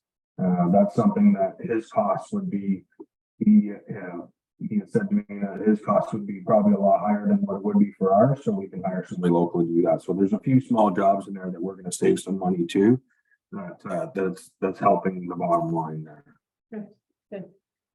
We will also have to replace the engine room door so we can fit the equipment in. That door needs to be replaced anyways. It's just one of those things where instead of just one contractor do the whole thing, and Simcoe do this whole thing, we're gonna get a local guy to do some of this small stuff for us to keep constant. Okay, thank you, Ryan. Any other questions? Go ahead. Through you, Martin. Ryan, was this put on the tenders? However you put the tenders to get other quotes? Do you remember, Martin? No, we use the LIS Sourcewell purchasing platform. We're part of that membership, so we can go on there and get preferred pricing just because we are a member of that. That's so things like lighting and things like that. It's a municipal place to go to. So it's not. No. Do we usually put it on bids and tenders or just? I don't know. We've just started using bids and tenders. Would we normally put something like this, like any of the jobs we've been using bids and tenders the last little while? Yeah, we'll get to Yeah. Okay. But this does have preferred pricing, this LAS, okay. So just to be clear on that, if we were to take this out to bids and tenders, I would have to get the engineering done first, and we would have to pay for that so that they can develop a scope of work to put on bids and tenders. So by going through this process, we save that whole part of it. You understand? Yeah. I don't know how much the engineering costs. That's right. We don't know how much engineering costs, so. Yeah. That's kind of a bold statement. Yeah, like I say, it's probably a $20,000. Like if you go on to 10%, like I say, I've never seen any, but I'm not going to get into that part of it. The recommendation here is that staff looks for approval for this contract or Jerry? Through you, Mayor Martin. The crux of the thing seems to be when we go through LAS, we are not getting any comparables. I think that's really the issue. We don't have anything to compare it to. So I guess our weight and strength is on the basis of our membership with LAS, right? So I think that's the engineering of the question. We didn't get a quote because we're getting it through them, but that's the same with all the other quotes on here as well, right? That we don't have any basic comparison. So is this a good organization? Obviously, we must have thought because we're a member of it and they're saving 20, 30 or whatever the percentage, but we don't have a comparable cost. And that's really, that's the bottom line on the thing. And I don't know how you solve that if you're going to go with LAS because I'm just a little confused on that system, but yeah, anyway. So another question through you, Mayor Martin. So how long have we been a member of LAS? Through you, Mayor Martin, I can help to clarify some of this. So LAS is the local authority service. The local authority service is a member of the Association of Municipalities of Ontario. It's a branch of AMO. And as being a municipality, we are a member of the Association of Municipalities of Ontario. And as a result of that, we get preferred pricing through the local authority service. The LAS does do pre-selection, so they go out and tender their suppliers, and then they have a preferred supplier list. So when we contract with LAS, we get their preferred supplier list and their preferred price. That's how it works. So you're not bringing in a third party by bringing in an engineering cost. You're actually saving it because you're getting your preferred rates. Correct. Thank you. Okay. We don't know that because we don't know, we don't have another rate to compare it to. But I think you're looking at apples and oranges here, like, do you want to spend more money on an engineering? No, I understand what you're saying, but I'm just saying, how do we know LAS's prices aren't inflated by 30%? So the 30% that's off is comparable with what another competitor would offer. Well, because they're giving you the same, as they said, they have a list of contractors and whatnot, and they're not gonna try to benefit them. They're gonna get paid. So Yeah, obviously. I'm just saying more, to me, more numbers, more competition is gonna be better for us. So on any of the other things, Ryan, moving forward, like, I would suggest that we go to tender and whether it costs more or not, just, so we can have the big picture. I think that's what we need here. So if that's what we need, we should, everything in the future, because we got a lot of things going to be coming out of here for the next 3 or 4 years. You should probably take it to bids and tenders and go that process. And we can compare it with LAS and maybe we'll get a comfort once we see comparators, but right now we don't have those comparators. So any future jobs there, I would suggest that you go to bids and tenders or put them in the paper. That's the other thing. So just a suggestion, but for today, we do have a recommendation here. What's council's thoughts on the recommendation for today to keep this moving? Is everybody comfortable with making a motion that we continue on? Yeah. Yeah. Yeah, like you said. Did I? Yeah, I'll make a motion and just with a comment, as I said, I wasn't not trying to poo-poo what we're doing here. I realize whatever, I'm just saying moving forward, not just this department, we've had this in other departments whereby to me, the more numbers I have to choose from, it's better for us. We're gonna get a better price, right? And if too often we're getting 1 or 2 prices on these things, especially when they're, these couple of these projects are over $100,000, like it's not chump change here. So I don't, asking for more numbers to me isn't a big ask.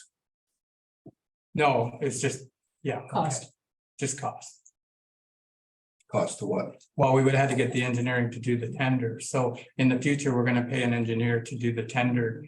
So put it into You tender. can't just, so that's where the extra cost, that's what he's saying here with this thing here. We save the engineering costs, whatever they are. They're more than $10 and less than Maybe, 100,000. well, if we, at those costs, then we can make that decision. That's what we're here to, Yeah. make those decisions. But Yeah, so bring that part even, that's a good point there. Bring that into the next portion there, rather than just go to bids and tenders. Find out what we're looking for here. That's all I'm getting Yeah. at, exactly. So, okay. For you, Mayor Martin. So is the motion to continue with the LAS? This Or are we recommendation. I would like some more information and costs. Like I would like to go the other route and so I don't know if that's possible, but. Yeah, anything's possible, whatever the motion comes forward. You want to make a motion that we look for the. We have a motion on the floor, don't we? Yeah, well, that's not Yeah, just. I was gonna make a motion, to approve, as I said, the stuff's already in the queue, so I don't want to hold this up. My whole point was more so moving forward, that this gets corrected and, the next thing we have comes in with more than one bid, Right. so. I'll So second that. So that's a mover. and That'll. So let this going one- forward, let this one go through. Well, Oh, I that's the think motion. if you want the ice in the fall, I think Well, that one of the things that come up, but So I have a mo- I think that what we're not talking about this one, No. LAS, we're talking about the next one, but maybe Councillor Flager is talking about this one, I don't know, but. So for this one here, I do have a motion on the floor that we go with the recommendation that's here. Do I have a seconder for that? We'll do that first. You're gonna second that, Councillor Doherty? Did Ryan has Lionel, okay, Lionel, you had a question?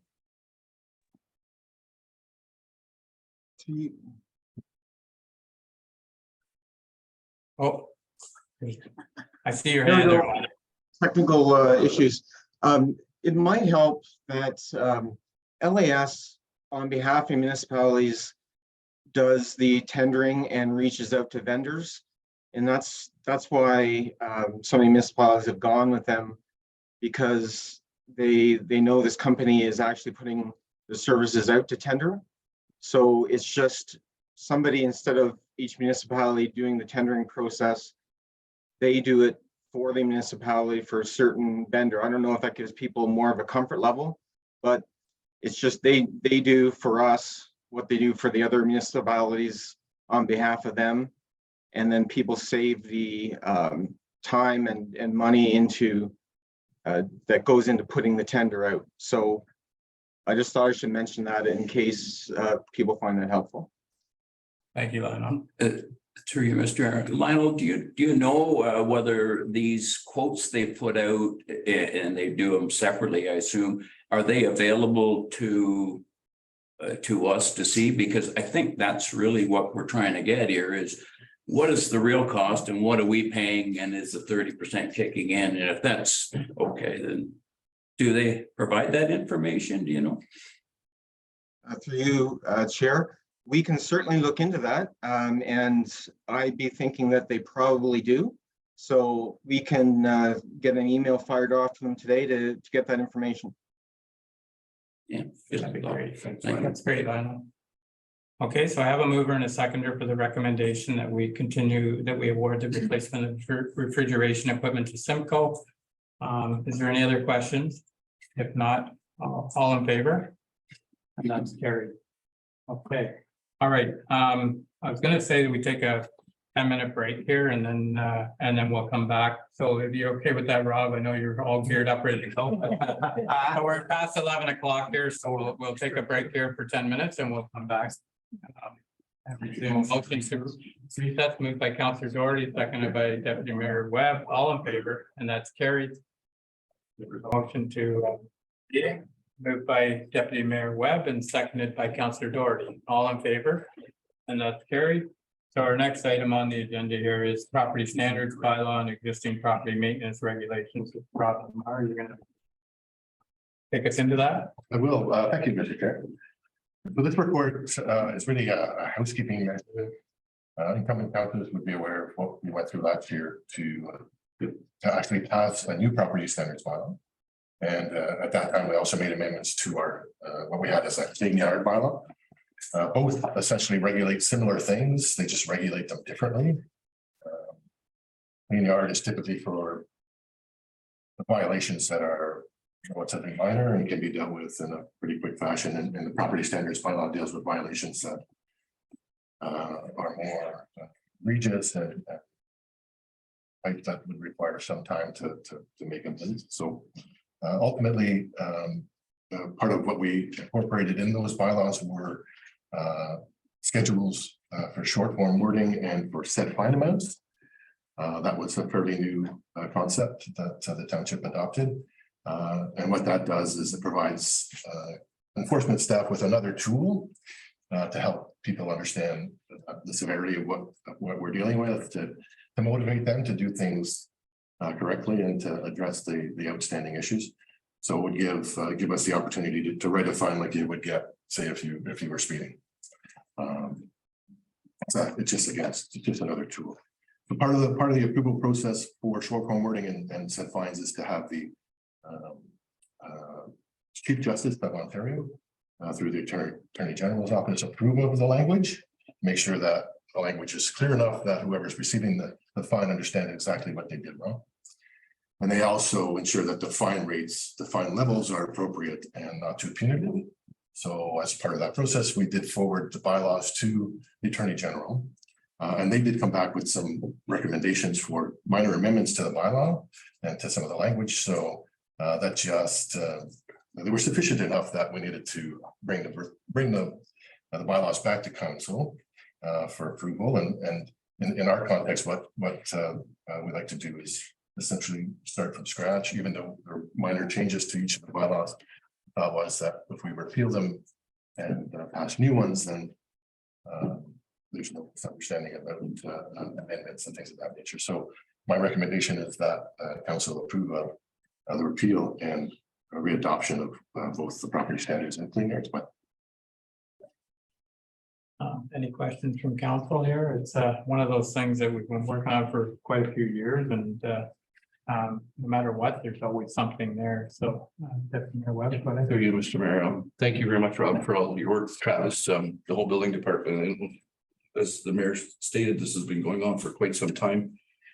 something's been asked for by the community, so thank you for bringing this all together. The one thing I did read in there, in terms of implementation, it will still be based on a complaint-driven basis.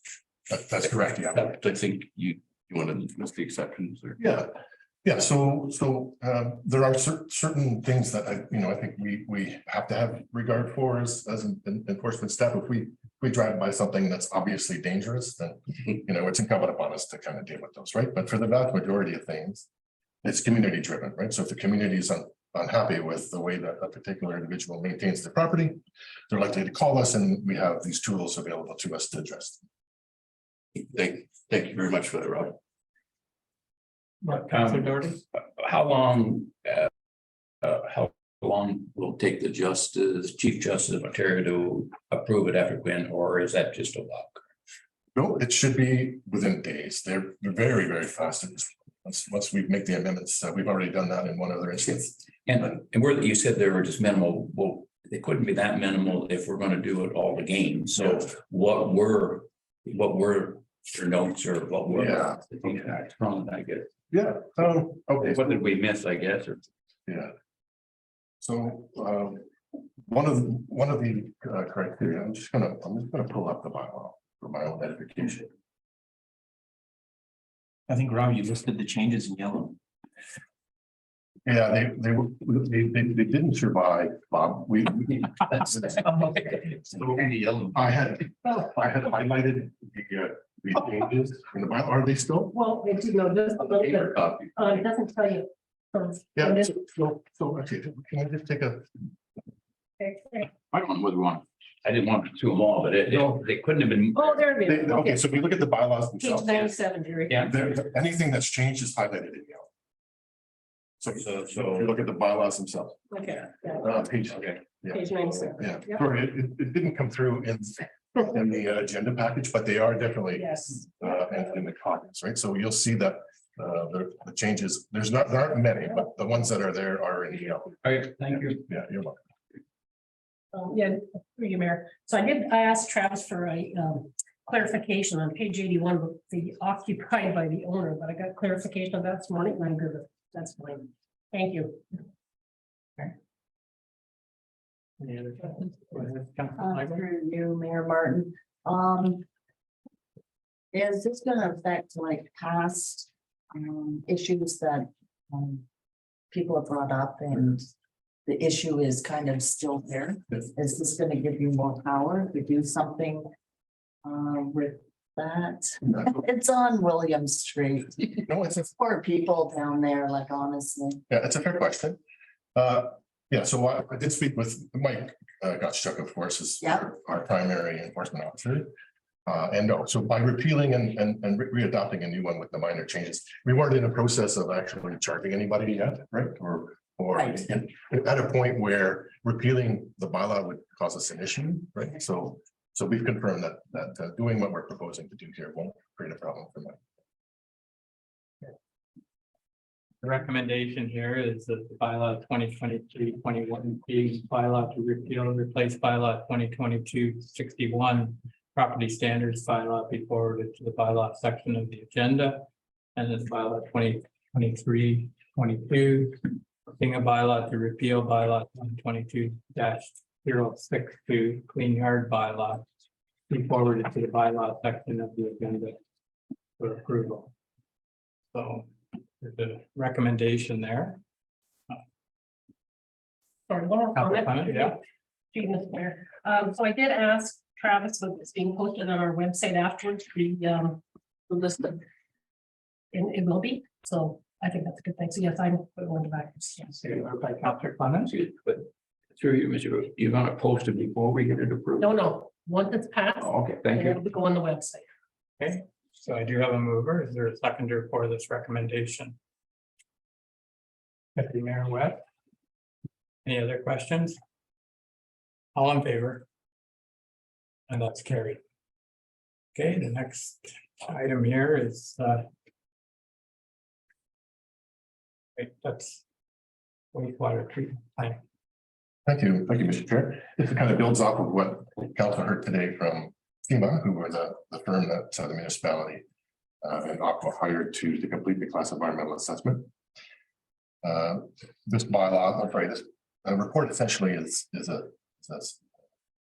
essentially summarizes the process for council members who for their edification, which is how we got here.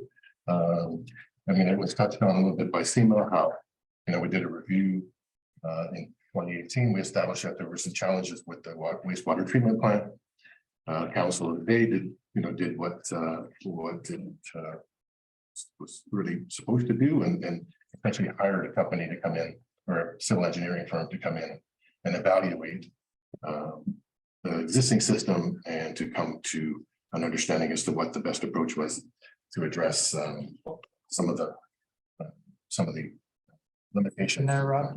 What report are we on? Report is, Just to have a wastewater treatment plant. Yeah. Oh, because we were doing bylaws and, okay, thank you. Just wasn't up to speed here. Yeah, Thank you. Sorry, Rob. No problem. So ultimately, what I've included in my report is a kind of a summary of how we've gotten to where we are.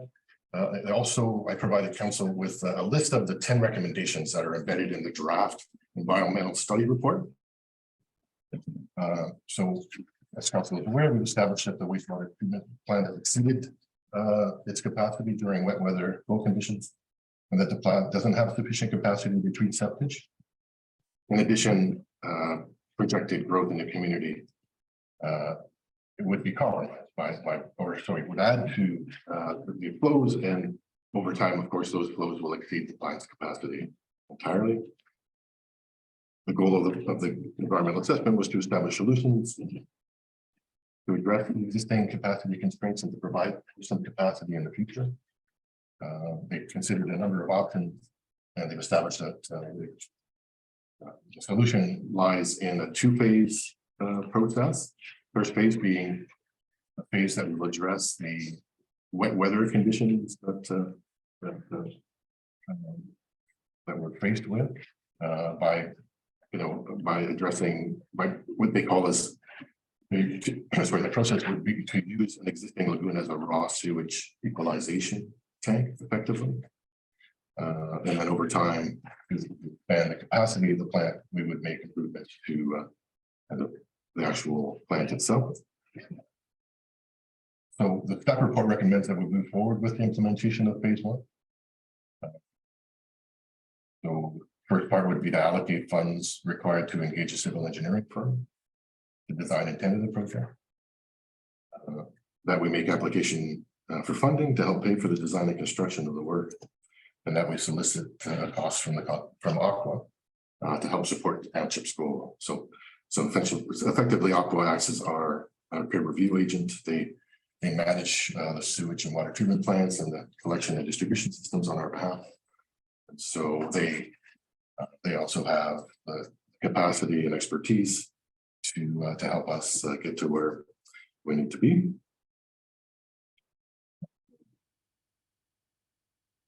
Yeah, so in addition to the recommendations made in the report, there's a criteria, or I think we heard a bit from Aqua this morning, that part of the issues relating to inflow and filtration. We are taking that seriously. Obviously, we've already made some improvements, and there's a firm on site as we speak, attempting to establish exactly where the problem areas are. Of course, that would be part of the solution over time, is to reduce the inflow and infiltration. Part of the recommendation as well is that we look at making sure that our sewer rates are appropriately set to allow us over time to pay for these improvements, and also that we should implement the development charge with the goal of ensuring that new users pay for the costs associated with improving the capacity of the plant. So development charges has been something that we've had on our mind for a while. We have a firm set aside to do that work for us, and we will. I believe it's maybe the next meetings we'll have a kickoff for council to consider the kickoff of that program as well. So you can see that we've taken a fairly systematic approach in in establishing what the problem is, finding a solution to it. And now we're at the stage where we need to start paying for the costs associated with making the recommended improvements. And ultimately to to find the funds associated with what it's going to cost, right? So so if I look at my recommendations, there was a revelation that I heard this morning from the presenter that there is a grant program that I wasn't familiar with. We have been working with Aqua to get a better sense of what sort of programs are available at the senior levels of government, federal and provincial. And the presenter this morning did say that there was a disaster mitigation funding program so that prompted me to make a bit of a change to one of my recommendations. So it'd be the third one. We would just so that staff move forward with a formal application to kind of relevant programs such as the Green Municipal Enabling Fund, seeking funding to complete phase one. That would be kind of a modification coming from the presenter. Hopefully, based on the information that you received this morning from SEMA and what you were able to glean from my report, you have a level of comfort to consider the recommendations that have been made this morning, and I'd be happy to answer any questions. Thank you, Mr. Mayor. Through you, Rob, I'm just trying to find the page. I think it's 142. Just in terms of the funding, says here. Federation of Canadian Municipalities, FPM. This funding program will fund up to 80% of eligible costs up to a maximum of $10 million. And it says the funding is made up of a combination of low interest loan and a grant of 15% of the loan amount. So I'm just confused because I got 80% of 10 million and then now I've got 15% of the rest. So there is a word, breakdown of that. It seems quite confusing. Yeah, for sure. So if we look at the phase one project, let's say it's $5 million. Yep. This program will fund up to 80% of that, so 4 million. And up to 15% of the 4 million is a grant. Oh, okay, so unrepayable. Okay, so really, so the word funding is being thrown around there quite loosely. $600,000. So they will bankroll, could be a bankroll 85% of it and fund another 15% of it. This is basically what you're. Yeah, so practically speaking, if everything went well and we got the maximum, the $5 million project would be eligible for $4 million of funding. Yeah. Of that, 15% or $600,000 could be forgivable grant, and 4.4 million would be a low interest loan. Okay. Thank you. Thank you. That's not giving you anything if you're going to loan somebody. I don't think that's, it's a bit of an oxymoron. Well, part of it is, right? So the 15% would be the grant portion, right? So that is Just in the wording you're playing. yeah. So that's $600,000. That would be a grant. That's forgivable. That's effectively, the senior level of government. That's the easy part, is the 4 million. It's a 3 point, yeah, so the 4.4 million ultimately. That's what you get on that ourselves, right? Just pay the 3 million, not pay the interest. Well, I guess we need. Excuse me, through you, Chair, the 5.2 million for phase one. Once we dip our toe in the water here, we're committed now for phase two on the way they're wanting to do it now, which is the lagoon. So I have a question on the lagoon. Why was it taken out of service if now it's such a great idea in 2023 and it wasn't in 2009? I don't know whether that's a fair question or not. I don't know whether we did. So at the time, everything changes with time, and at that time, mechanical was the way to go.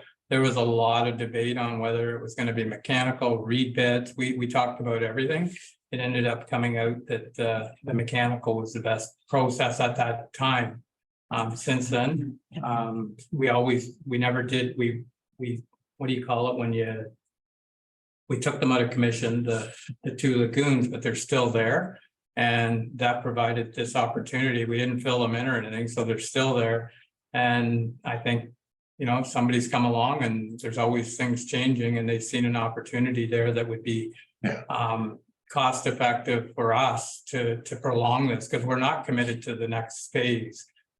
we should be, theoretically, we should be keeping things in motion, but we don't have to do the second phase. If we don't think we want to build any houses, we don't have to do the second phase. So if there's no building coming forward and we think, you know what, we don't want to do the second phase, we can hold that off. But once it hits 80% again, we're gonna have to either, there's a term for it, but we're either gonna have to get on with it or forget development. So I think this plan here takes us out to whatever year it was, 2051.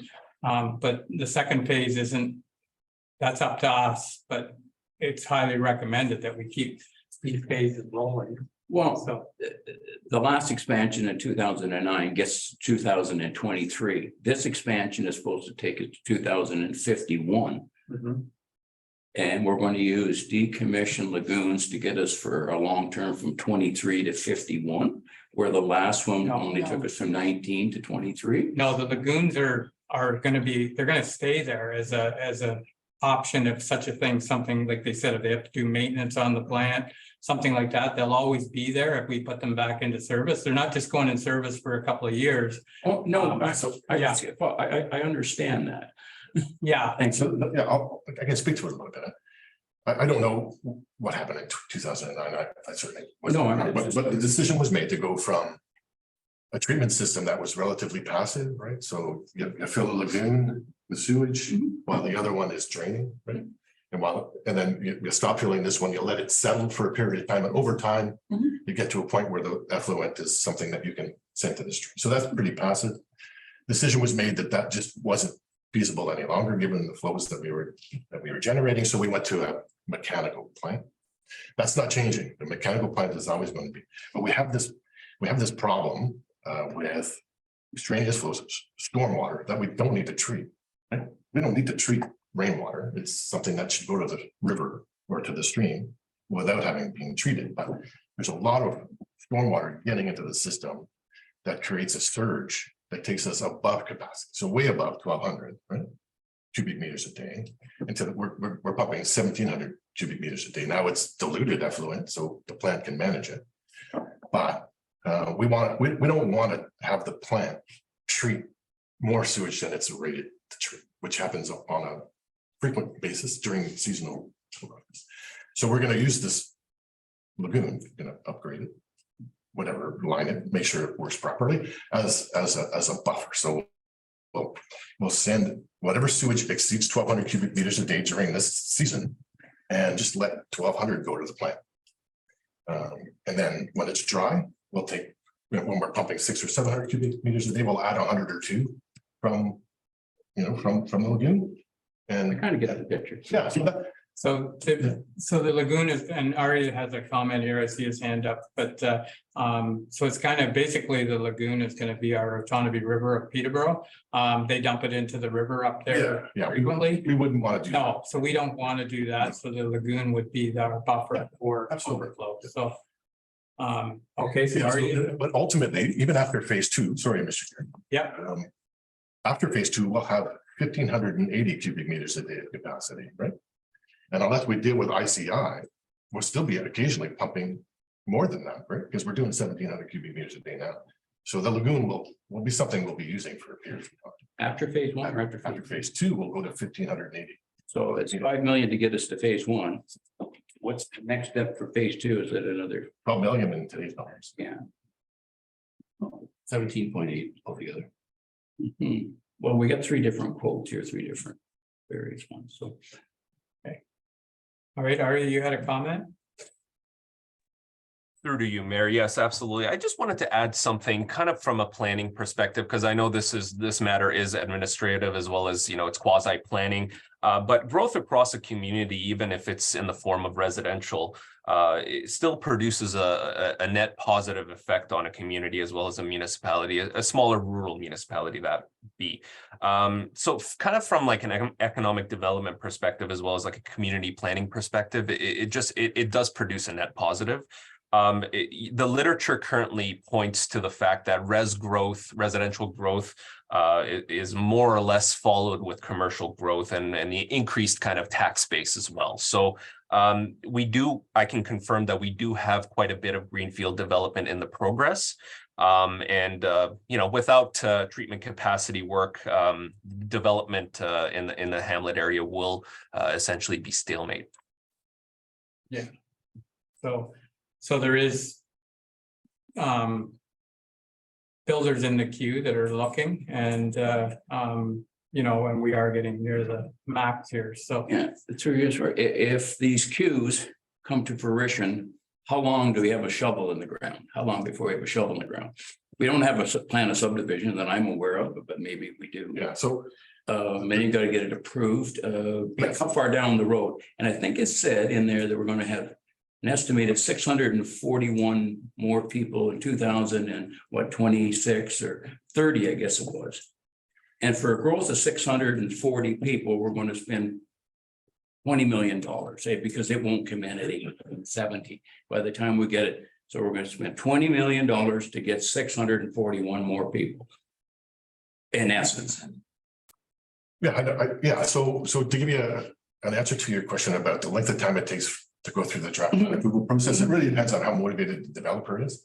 But even a really motivated developer that provides all the data, and 18 months is it's a pretty quick timeline, right? To get from 2 or 3 years to draft plan approval, right? So to get draft plan approval, then you have a bunch of conditions you have to meet. So that takes a bit of time. And then you got to put shovels in the ground to build the infrastructure, right? Build the roads and water and sewer, right? We have construction season, right? So it does take a long time to get from approval to the point where you're actually issuing building permits. Well, I guess that's my point, is that if we got it going today, we're going to spend that money to have anticipated growth that isn't going to be here for a minimum of 3 to 4 years.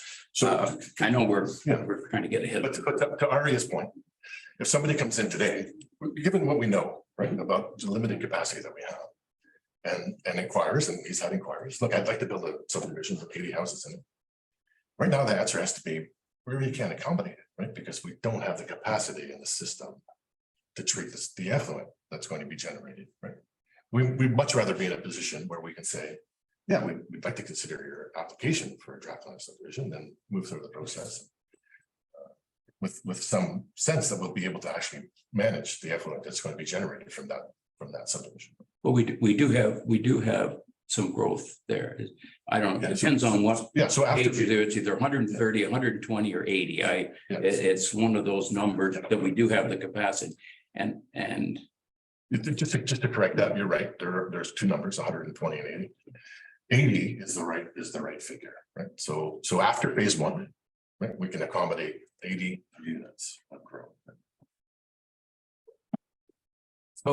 So when it comes down to it, the whole idea here is, well, it depends on how council is with growth. It's coming whether we can think that it won't come. It's coming. There's not going to be any way of holding it back. It's just a matter of when, and we need to be prepared. So moving forward, there's a plan here. Whether we go with phase 2, that would be up to council when we get there. Right now, we're looking at phase 1, and it needs to be done. Just to give us a little buffer. And personally, I think we need to, keep the plan going.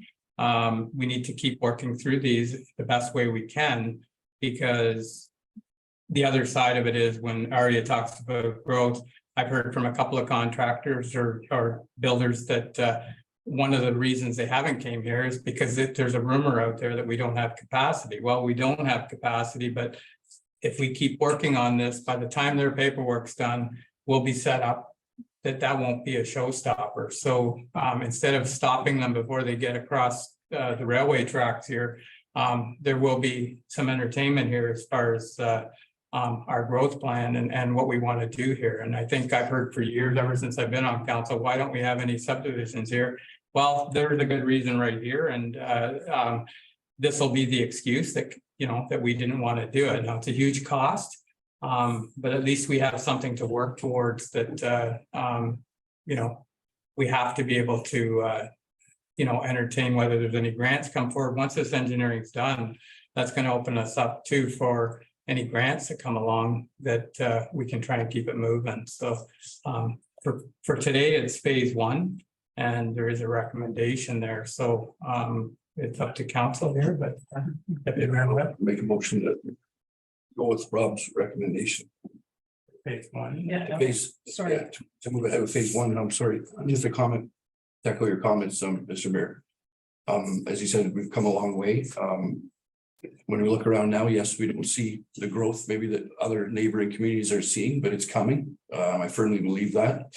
So to the mayor's point, it's incumbent on us, I think, to be prepared so that when these people do come to town, that we have the infrastructure ready. So they do want to build and they don't move to another community. So I think it's a worthwhile investment. I know obviously there's questions.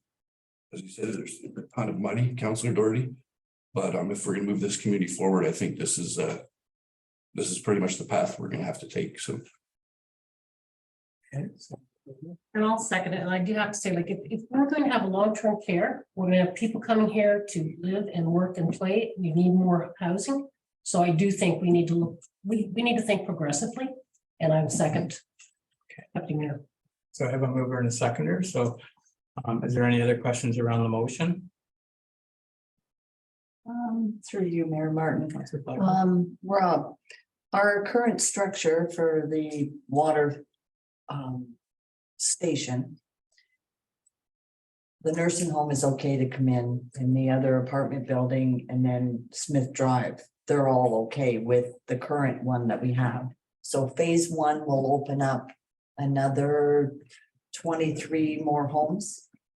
Or is it no more homes until we do phase 2? Yeah, so I mean, it's a good Know what I question mean? because there's a lot of numbers.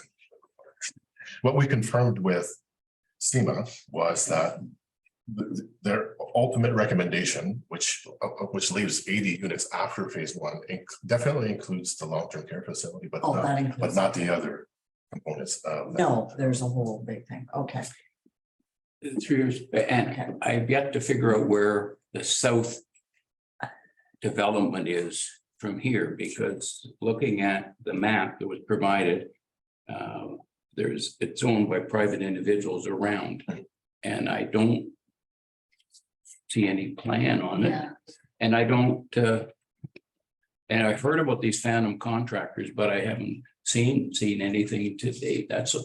It'll get to your level sooner or later. Yeah. Oh, it'd be nice if we Yeah. get down to our level. Wow. So, Is it at the tier 2 stage? yeah. So, Yeah, so for the south area, I think you pointed out, it's essentially from bounded by Old Norwood Road and County Road 30. There's 50 acres there that, north of Old Norwood Road. Part of it is municipally owned and it's already been That developed. down off of Mary Street, is that where you're talking about? Smith Street is. Smith Drive, where the long-term care in our property. Yeah, but we can't get to that phase right yet, can we? No. Yeah. So how many lots are in Smith Drive then, just to back it up? 7 that are developed and 23 that are pending. And there's was there 21 altogether or something, 20? 21 that are. 21. So there's 14 left and there's 50 acres behind that to be. Well, there's the entire Total property is 50 acres. 50 acres.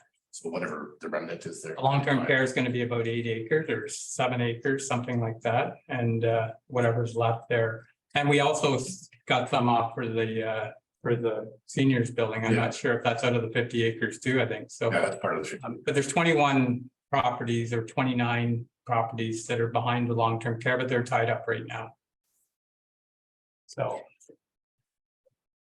So anyways, I have a motion on the floor, moved by Deputy Mayor Webb, seconded by Councillor Clement.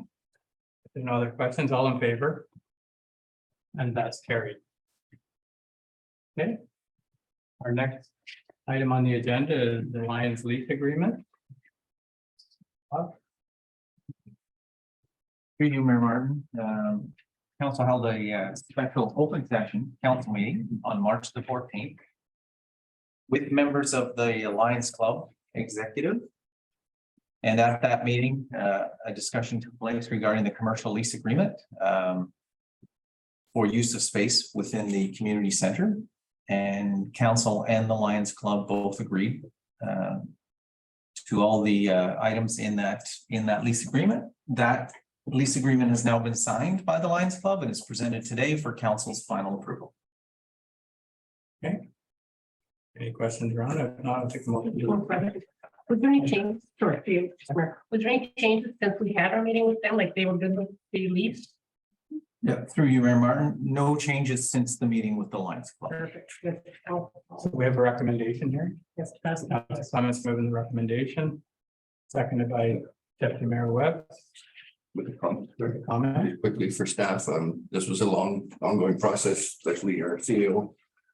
Mr. Angioni, many meetings with the Lions Club, so I'd like to thank everyone for the time that went into this. Also like to thank the Lions Club for their dealings as well. It went pretty smooth, no major arguments, which was nice, but more than anything, it's nice to from my perspective, at least, keep a long-standing service group that's really committed a lot to this community over the years, you know, to kind of hopefully help them get back on their feet. As I said, this is a temporary agreement. It'll be reviewed, but hopefully this will get them back on the road to recovery and having successful bingos and whatnot, fundraisers going ahead, because they are, as the one sheet does point out, or maybe it's not on there, they do contribute a lot to groups in our community, whether it be sports groups, service groups, whatnot. So thank you once again to staff for all your hard work. Okay. So Sorry, that went on forever. I got your point though.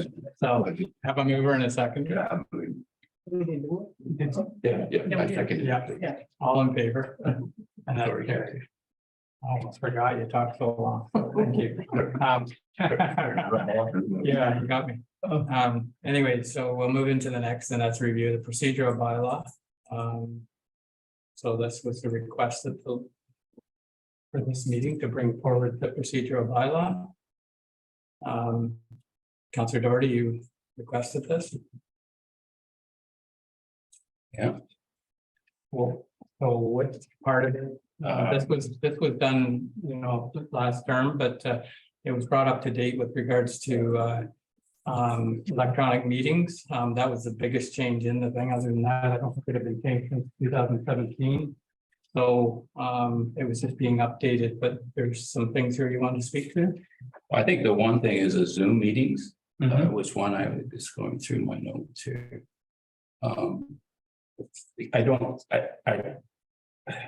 It just doesn't seem to make any sense because not practical, I guess is what I'm saying, and then maybe things have changed too. We've got a lot more Zoom experience, I guess. Because I don't know when I'm going to be sick, and I'd have to book that 2 days in advance in order to get council approval to go on a Zoom meeting, the way I read it, but maybe it's not. And then the other town, I don't understand the other municipality, out of the province, out of the country, what that has to do with the overall Zoom. I guess that's. So the electronic portion would be done at the day of the meeting. So if you came on by electronically, you would declare at the beginning of the meeting that you're out of town or you were sick or whatever it is. That's all it is. The one part that maybe you're speaking to that I wrote down was 3.16 and it's about taking a vote that day. That can easily be removed. We can do any amendments on these things. This was done by the last council, but that part there, letter C 3.16, that could be removed. That part, the part about declaring that, you know, that you're why you're away or what you had to do, that's pretty common. Even when we go into closed session, you have to declare if you're alone or not. That's a legal thing that we have to do. As far as you know, if you're out of country or you're away, we want to encourage, you know, that you don't miss any meetings. So this was just something that, you know, should be in there as far as just declaring why you're doing Zoom or why you had to be away. So I don't think it's a showstopper or anything. It would be done the day of the meeting. It's just when you come on, you would say that, you know, I'm doing Zoom because I'm sick today or I'm, you know, I'm away. Pretty straightforward, but that one line there about the vote, if you know, that can be removed, if that's something that's concerning. Anything can be changed, but part of, Just an observation. so did you want any changes to happen, or you just? I just thought it, maybe we could bring it up to some current thing, because I just didn't see the relevance, that's all. I mean, announcing yourself, you're not at the meeting is pretty obvious when you show up on the screen. You're zooming, I guess where you are and why you're not at the meeting. I'm just not sure the relevance of that. But maybe it is relevant, I don't know. I guess nobody else has a problem with it, let's move on. No, I get where you're coming from. It is weird. In terms of announcing it, say publicly. Yeah. In terms of just accountability, I don't know, I agree with a lot of this because it's getting us back to the table for too long. We've been sitting on computer screens and, you know, I don't know, more like a video game than a council meeting. So anything that's going to bring people back to the chamber, I'm going to be in favor of. But I hear your point in terms of perhaps it's something that you don't want people to know why you're not at the meeting or whatnot. So why would you have to state it? Maybe that's something we could do internally or another meeting. Through you, Mayor Martin, the bylaw does not state that a member must state why you're not at the meeting. It states you indicate where you are. Oh, I thought I heard that. I think it's okay, so. All right, no. I haven't pulled it up here, but because I didn't know which part that's was. It just said, so going into the meeting, it just said procedural bylaw. I didn't know what piece of it I was supposed to look at. So that being said, if there's a specific piece that you would like to see modified.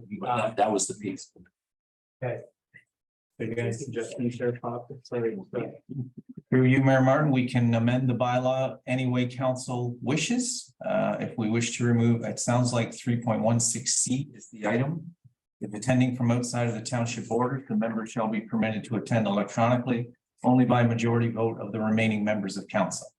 This vote shall be taken following the call to order and any statements of electronic attendance. If you wish to remove that, we can remove that. That would be a start. I will vote to remove that. Okay? Okay. And can I ask a question, Mr. Mayor? So B, okay, I understand I gotta say that I'm outside of the province. I don't need to say where I am, do I? Do I need to say that I'm, No. no, you just say I'm out of the province and leave it at that? I think that. Yeah, like some other municipalities have talked about, like if you're on vacation, and there should be no need, but then there's other municipalities, like it's one of those things that you're not gonna win anyway. Some say if you're on vacation, you shouldn't even be at the meeting. A vacation is a vacation. And then others have it that if they're willing to come on their vacation, power to them. So it's up to us, like whatever you want, like, you know, that part of it there, you don't have to say where you are. But the whole idea was to, you know, if you're on vacation, like I know I was asked to do a meeting next week and I'm not doing it, I'm away. So I'm not doing Zoom, I'm not doing anything, I'm away, so. Right. So could we maybe edit this a bit? I'm not saying remove it, but edit it? I'm not quite sure how. I'm not sure what I want to. So for today, if we were to look at item 3.16C, remove that completely. That would be the motion for today. And if there's something else, it would be easier if it was, you know, stated what we were going to be looking at. And like you say, you could be prepared better for wording, so that can come back. This is a, you know, it's a live document that we can, anything can be changed or amended. So for today, that would be the Make a motion now that we refer this to staff and the council have a better weeks, 2 weeks to come back and we'll examine it either. rather than remove to one item. Just No, well, if you want to, if I think there's been pretty good agreement on the removal of that first item. So remove that and then take time review. to discuss the Yeah. language around when you're not at the meeting. So That would be good. Can that go in the motion then? Sure. It also ties into G. As well. G. That does it, because it's a member wishing to participate electronically in meeting shall send notice to the clerk. It is requested that the member notice the clerk 24 hours. So now you gotta get 24 hours before you're sick. So that would be the only instance, because otherwise, if you're on vacation or away or whatever, you know that. Could be any But- kind of an emergency. Yeah, so An emergency, Maybe it maybe. doesn't start, right? Maybe it doesn't start. So through you, Mayor Martin, that It's stronger. that provision is there, and if you read it completely to the end, Mhm. it's there in in the possibility that necessary arrangements for the technological needs of the electronic participation is required. So there's something that we need to do on our end to help you participate. That's why that's there.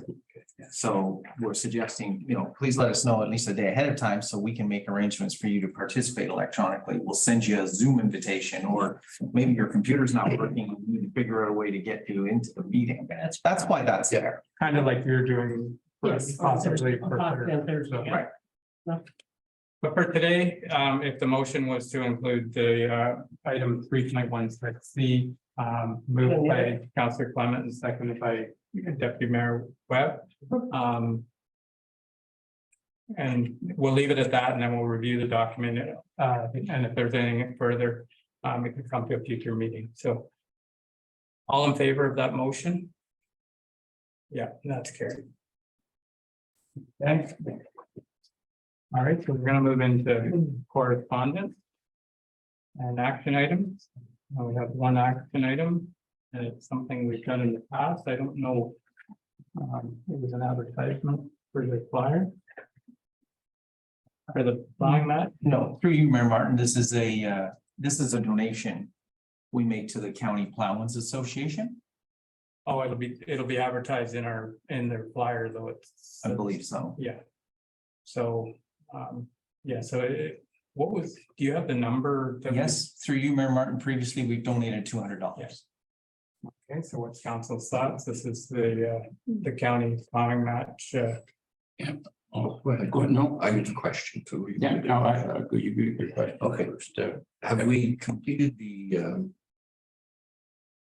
our donations review? No, we haven't. That's Okay. in the budget. So I was just gonna, Yeah. so I'll make a motion that we donate or give 200 to the 200 Plowman's $200. Association. I'll second it. Okay, moved by Deputy Mayor Webb and seconded by Councillor Doherty that we donate $200 to the county plowing.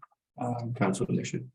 Yeah, Wow. We have to say. it'll probably end up, we don't have council initiative, but it'll come from the event reserve right now. So, so any other questions around this?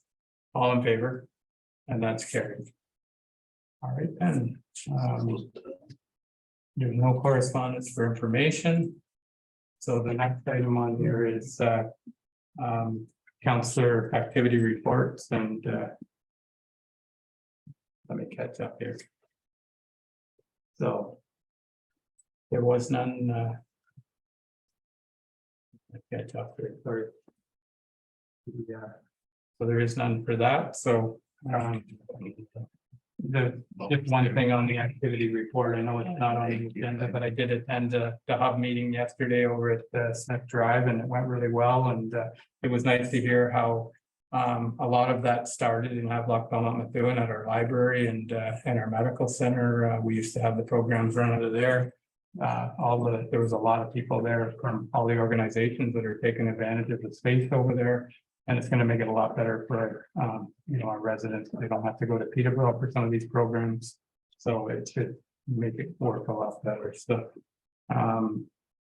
anyways, for county update, did you have anything? We haven't had I don't. had a meeting since our last.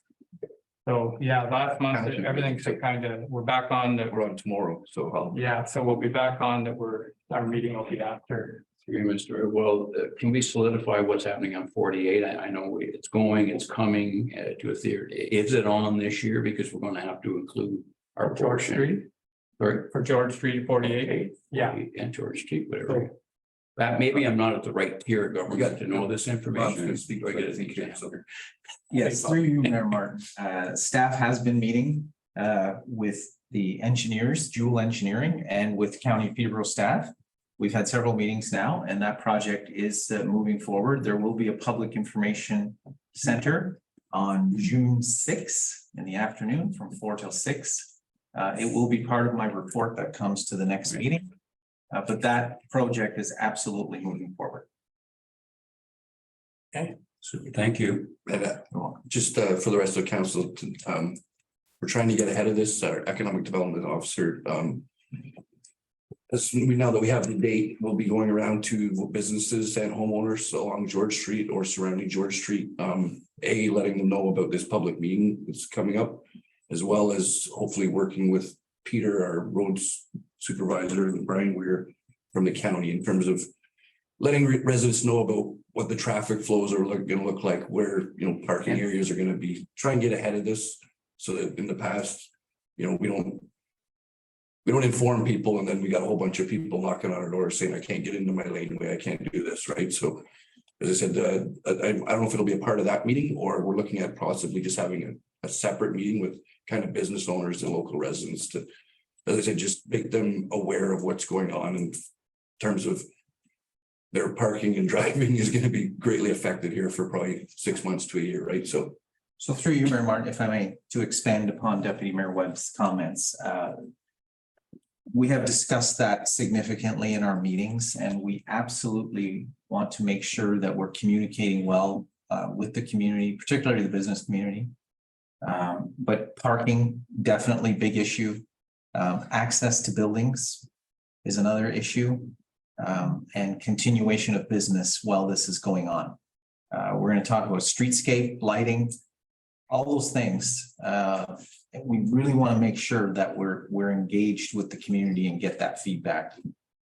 At the end of the day, it might be difficult to keep everyone happy, but we're going to do our best. no, and as I said, just thinking of a couple of things you said there, Bob, sorry, through you, Mr. Mayor. We have a couple, well, I was calling businesses, but entities over there. So you get the seniors on one side, right? And with the post office that to me, they're both used very frequently and very regularly, right? So to get ahead of it, make sure that our residents are able to access those areas and at least get in and out of them for a short time period, I think is going to serve council well moving forward. So Nothing wrong with being proactive. It's a novel idea. Councilor Clement and then Councilor Thacker after that. Public meeting, June 6th. What were the timeframes? I'm just putting it on my calendar. Through you, Mayor Martin, from 4 till 6 p.m. at the community center Thank you. upstairs. You'll send that out to us. We'll send it out. Absolutely. It'll be part of my report next meeting, but we'll absolutely be advertising that. They're filling up quick. Yeah. So. Yes. Okay, Councilor Clement. Through you, Mary Martin. It's the road, George Street, is it gonna be started right away or are they gonna start on 46?